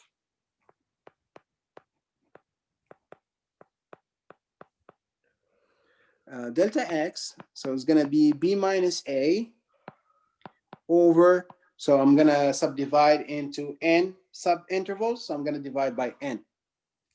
Okay, so it's over n, so it's 1 over n, right? So this is the width of my subintervals, right? So I have n subintervals. So like here I have x1, here I have like x2, x3, x4, etc., xn, right? Here's somewhere xn, right? So I have n subintervals, and each subinterval is of length delta x, right? So this is the length of each subinterval. we have n subintervals. All right. Okay. Now, what will be the x subscript I? Right. We said xi. I mean, x1 would be a plus delta x.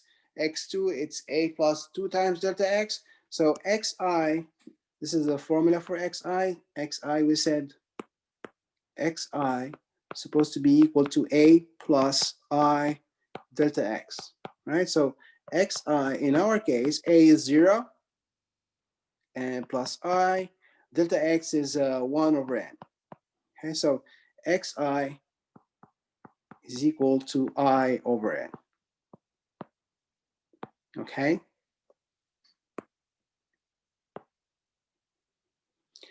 Does it make sense to you guys, this xi? So for example, you see guys, for example, x2, this x2, it's equal to a is 0 plus 2 delta x, right? It's plus 1 delta x and then plus 2 delta x, right? That's your x2. So then x subscript I, that will be a or 0 plus I times delta x. Okay, so that's my xi. Now, what's my f of xi? Well, f of x is x squared, right? My function f. So f of x is x squared, right? And then f of x subscript I, it's, well, it's f of I over n. Now, what's f of I over n? So you just substitute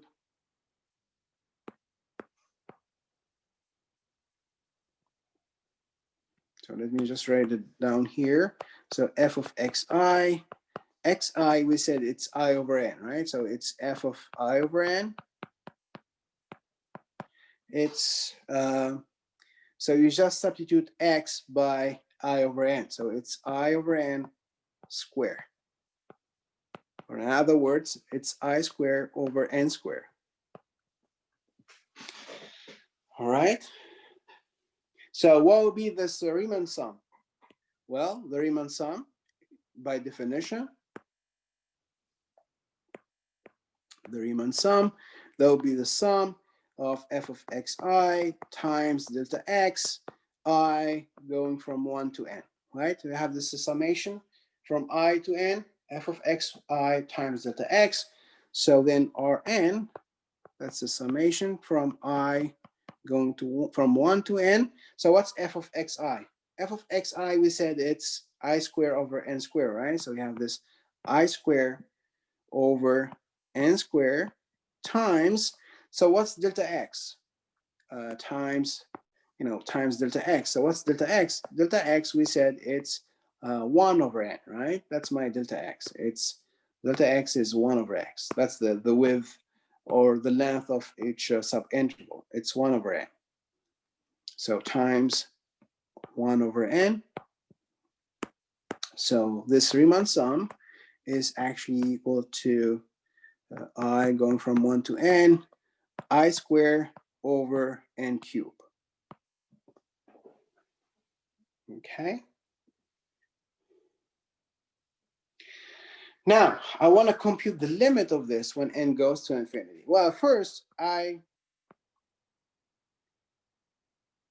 want to find a formula for this this Riemann sum. So this is, again, this is my Riemann sum.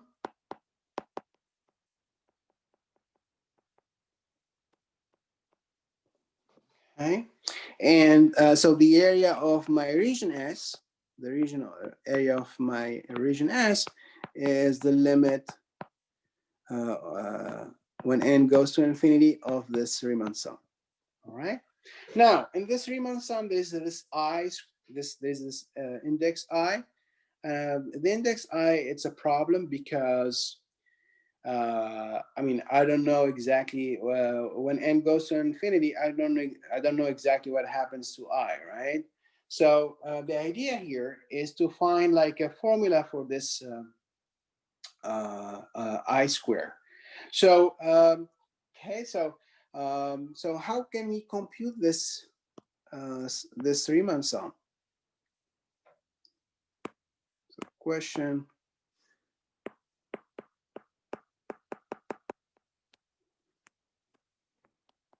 How can we compute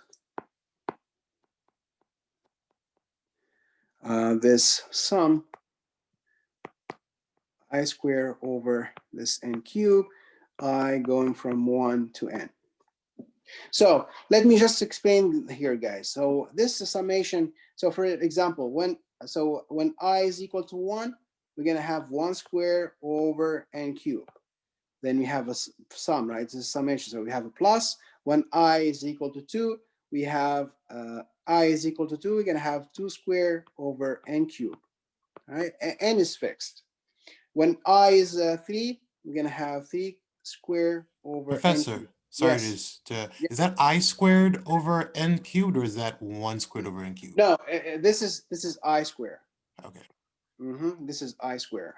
Here, this is I square, right? Because I'm interested in this Riemann sum, right? This is I square over n cube. So what I'm saying is that the index I, it goes from 1 to n. So if I is 1, I'm going to have 1 square over n cube. If I is 2, I'm going to have 2 square over n cube. If I is 3, I'm going to have 3 square over n cube, etc., right? And of course, the last index would be when I is equal to n, right? That's the last index. When I is equal to n, we're going to have n square over. We're going to have n square over n cube, right? Now, guys, you have this summation, right? You can say, well, there's this n cube, which is a common factor, right? You see this n cube, it's a common factor. Okay, so in some sense, I can factor out this n cube, right? So we can factor out the n cube.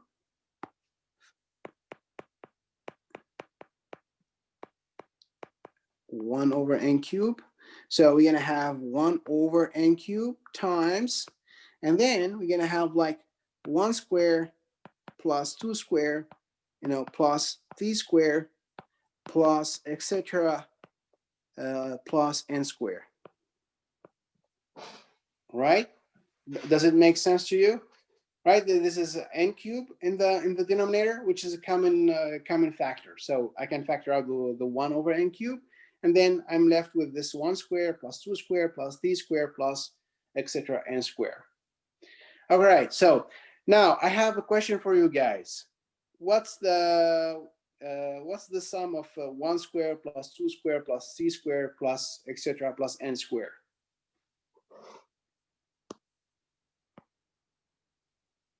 Is it infinity? Is it infinity? No. So when I'm n here, it's a fixed number. So for example, so what I'm asking is, That's the value of n. So for example, if I ask what will be the sum of 1 square plus 2 square plus 3 square plus etc. 100 square, what will be the answer? That's the value of n to the power. Well, depends on the value of n, of course. But so yeah, I mean, this is, well, let's if you forget about the square, let's just forget for a second. Let's forget about the square. So for example, if you have let's say just not square, but you have like 1 plus 2 plus 3 plus 4 plus etc. Let's say plus 100. What will be the answer?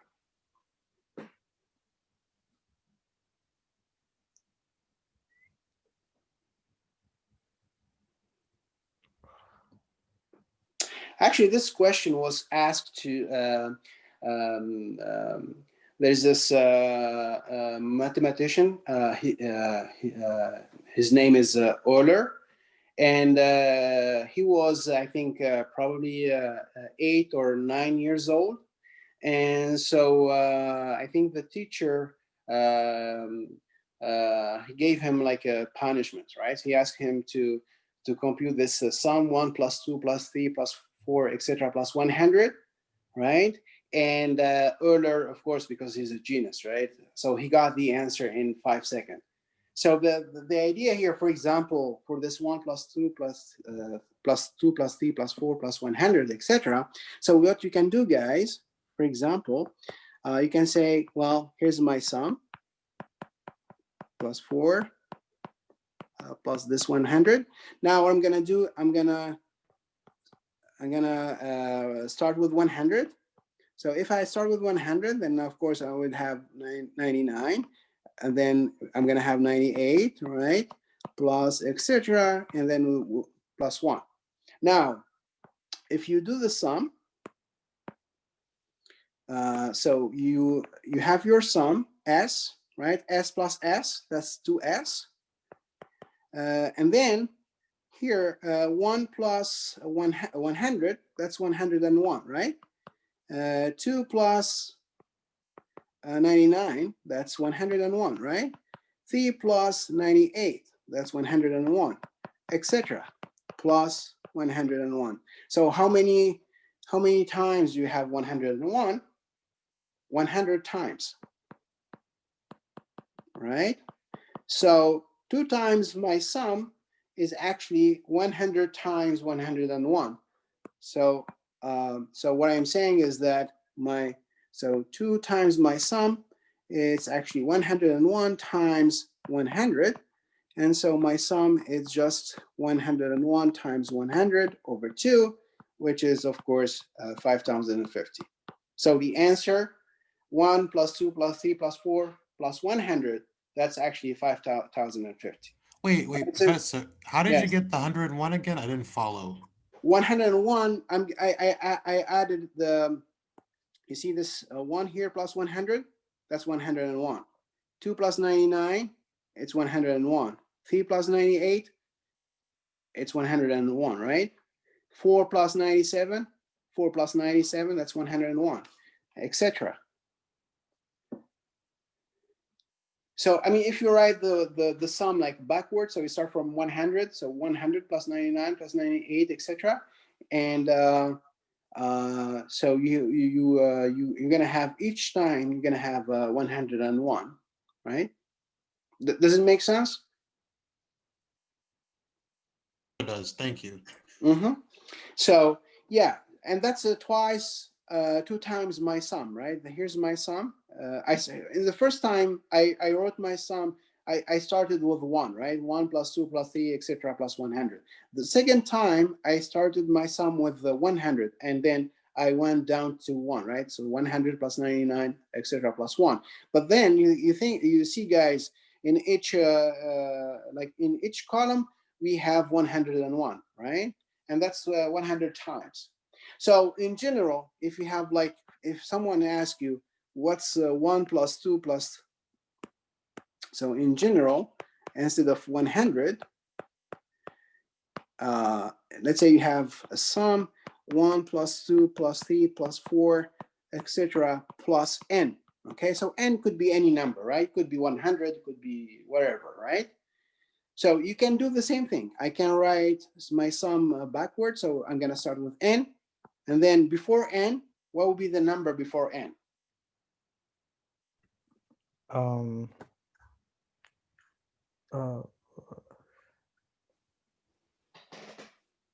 So before 100, it's 99, right? So you decrease by 1, right?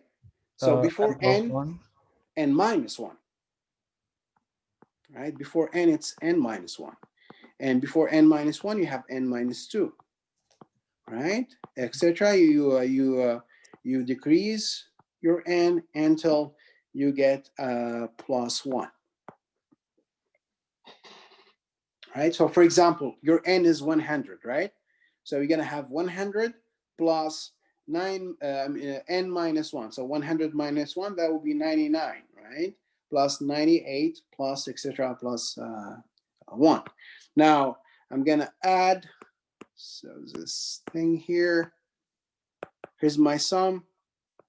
So we're gonna have 2 times my sum, and then in each column You see, guys, this 1 plus n, that's n plus 1, right? Plus, next, you see here, 2 plus n minus 1. So what will be 2 plus n minus 1? Well, that's again n plus 1. N plus 1. Now, next, you see 3 plus n minus 2. Well, that's n plus 1, etc. And the last column, n plus 1. How many? So the question is, how many n plus 1 do we have? Well, it's n times. So it's n times n plus 1. So my twice or 2 times my sum, 2 times my sum s, it's actually n times, it's n times n plus 1. It's n times n plus 1. And so my sum s, you just divide by 2, would be n times n plus 1 over 2.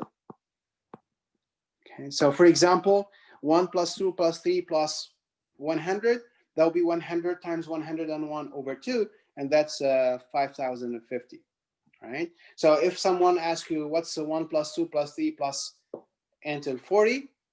So that's 40 times 41 over 2, right? And that's very easy to compute, right? So you see, guys, I mean, when you have this sum, 1 plus 2 plus 3, etc., you can have like very, like a compact or like a very close formula for the sum, right? You get this n times n plus 1 over 2. Wait, right? Professor, So, yes. Professor, I don't get it. Why? How is 1 and n, then 2 n minus 1 and 3 n minus 2 connected? Well, Because you I mean, circled 1 over n, then 2 n minus 1, and so on.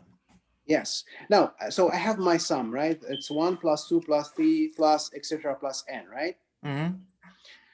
So in the next row, I wrote my sum like backwards. So I started with n, and then what I am saying is that before n there's n minus 1, right? Before n minus 1 is n minus 2, etc. And so what I did, so what I did is I added, you see this this 1 plus, so because I'm doing an addition here, right? This is a plus. So I added 1 to n, and that's why I got this n plus 1. I added 2 to n minus 1, that's why I got again the n plus 1, etc. Oh, okay. Right, Okay, the n minus 1 plus 2, that's the n plus 1. okay, I see that. Because you see here, you know, here before n, again, before n, I'm supposed to have, this is, oops. Before this n, I'm supposed to have n minus 1, right? And before n minus 1, here it's n minus 2, etc. So what I did in the second, the second line here, or the second, in the second row here, I wrote my sum backwards. So I started like from n, and then before n, I had n minus 1, n minus 2, etc. So, right? And then I add them up, right? So it's 1 plus n, 2 plus n minus 1, etc. Anyway, so this is just to say, guys, let's just come back to the original problem. So this is a 1 plus 2 plus 3 plus etc. plus n, and we got this very compact formula, right? We got this n times n plus 1 over 2. Okay, Wait, so Professor, then, is that yes. like induction or something? No, it's not induction here. No, it's not really induction. Induction is when you have like you make an hypothesis on on n minus 1, and then you have to prove it for n, right? But no, this is not really induction. No, no. But the thing is, you see, we got this very nice formula. So instead of 1 plus 2 plus 3 plus wherever, etc., you have this n times n plus 1 over 2, which is very, very simple, right? The same idea for the square. So let me just come back to my original problem. So we're talking about this, you know, this 1 square plus 2 square plus 3 square plus n square, right? And so my claim is that in the same way, you can prove that. My claim is, so in the same way, so claim, now if you do it for the sum of the square, so if you have 1 square plus 2 square plus 3 square plus 4 square plus etc. plus n square, then that will be equal to, and actually it's very easy, very nice to prove. I mean, it's very nice. That will be equal to n times n plus 1 times 2n plus 1 2n plus 1 over 6. Okay, so for example, if you want to compute, I don't know, let's say you want to compute 1 square plus 2 square plus etc. plus 100 square, all you have to do is to multiply 100 by 101, 101, of course. This is 101 times 200 plus 1, so that's 201 over 6. Okay, and you get your answer. All right.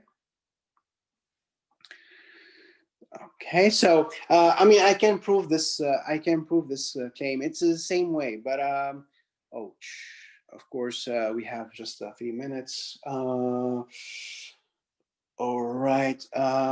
Okay, let's not prove this. I'm gonna just in the last 3 minutes, I'm gonna just come back to my Riemann sum, right? So remember, guys, what we are doing here. We are trying to approximate, or actually not approximate, but we are trying to compute the area of the region S, which is bounded by this the x square, right? And we said,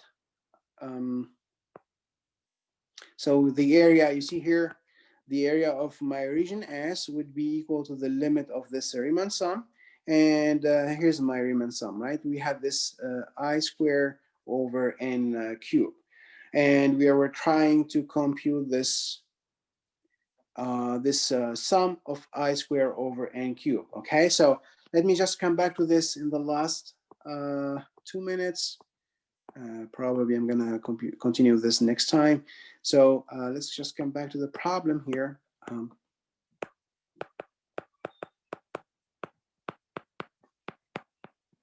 To the Riemann sum.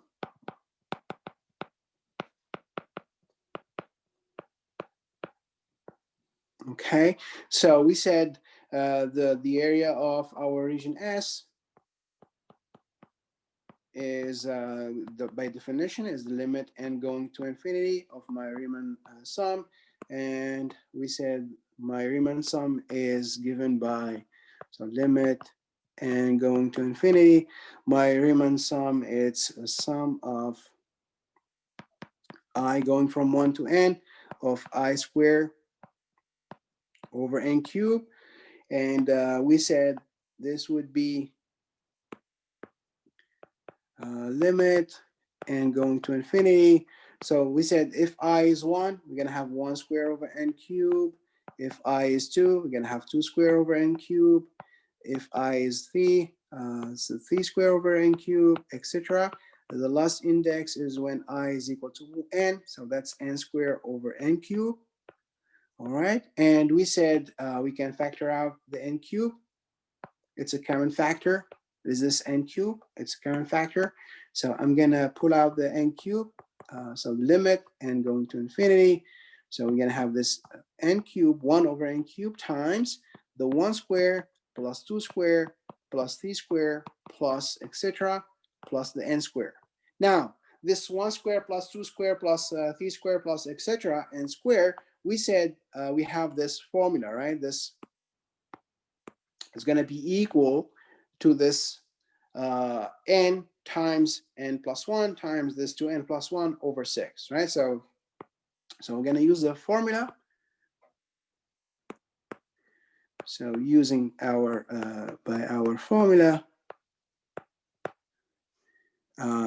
so that's the limit n going to infinity. So we have this 1 over n cubed, and then this sum would be, as I said, so that would be n times n plus 1 times the 2n plus 1 over 6.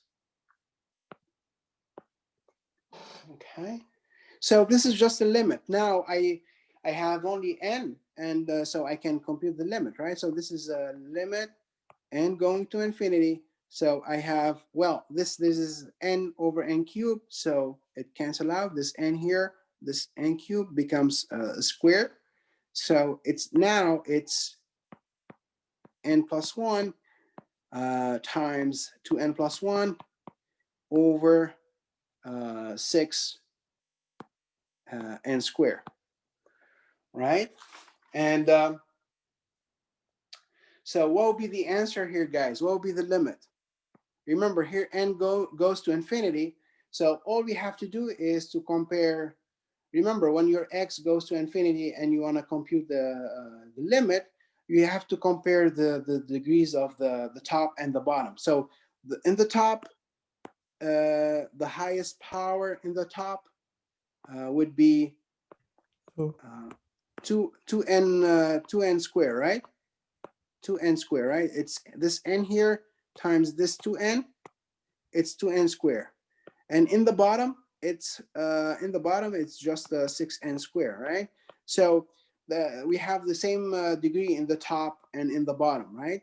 The same degree. So when n goes to infinity, this limit would be equal to the 2 over 6. So that's 2 over 6, which is 1/3. So this 1/3, that's exactly the area of the region bounded by your parabola x squared and the x-axis on the interval 0, 1. So what I'm saying, guys, is that, so if you take the parabola x squared from 0 to 1, this is from 0, this is 1, and you take your function f, x squared. So this is your, this is x squared. All right, this is x squared. So what I'm saying is that the area of this region, right, this region here, all right, this is the area of this region is 1/3 unit square. Okay, it's 1/3. You see, guys, I mean, it works. It's not just definitions. You see, it works. It really works. And 1/3, that's exactly the area of that region, right? It's kind of a miracle. I mean, it's not, it's really nice, I think, right? Anyway, I'm going to stop here.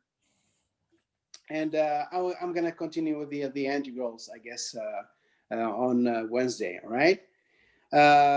So thank you, everyone, and have a good night. Thank you, everyone. I'll see you on Wednesday.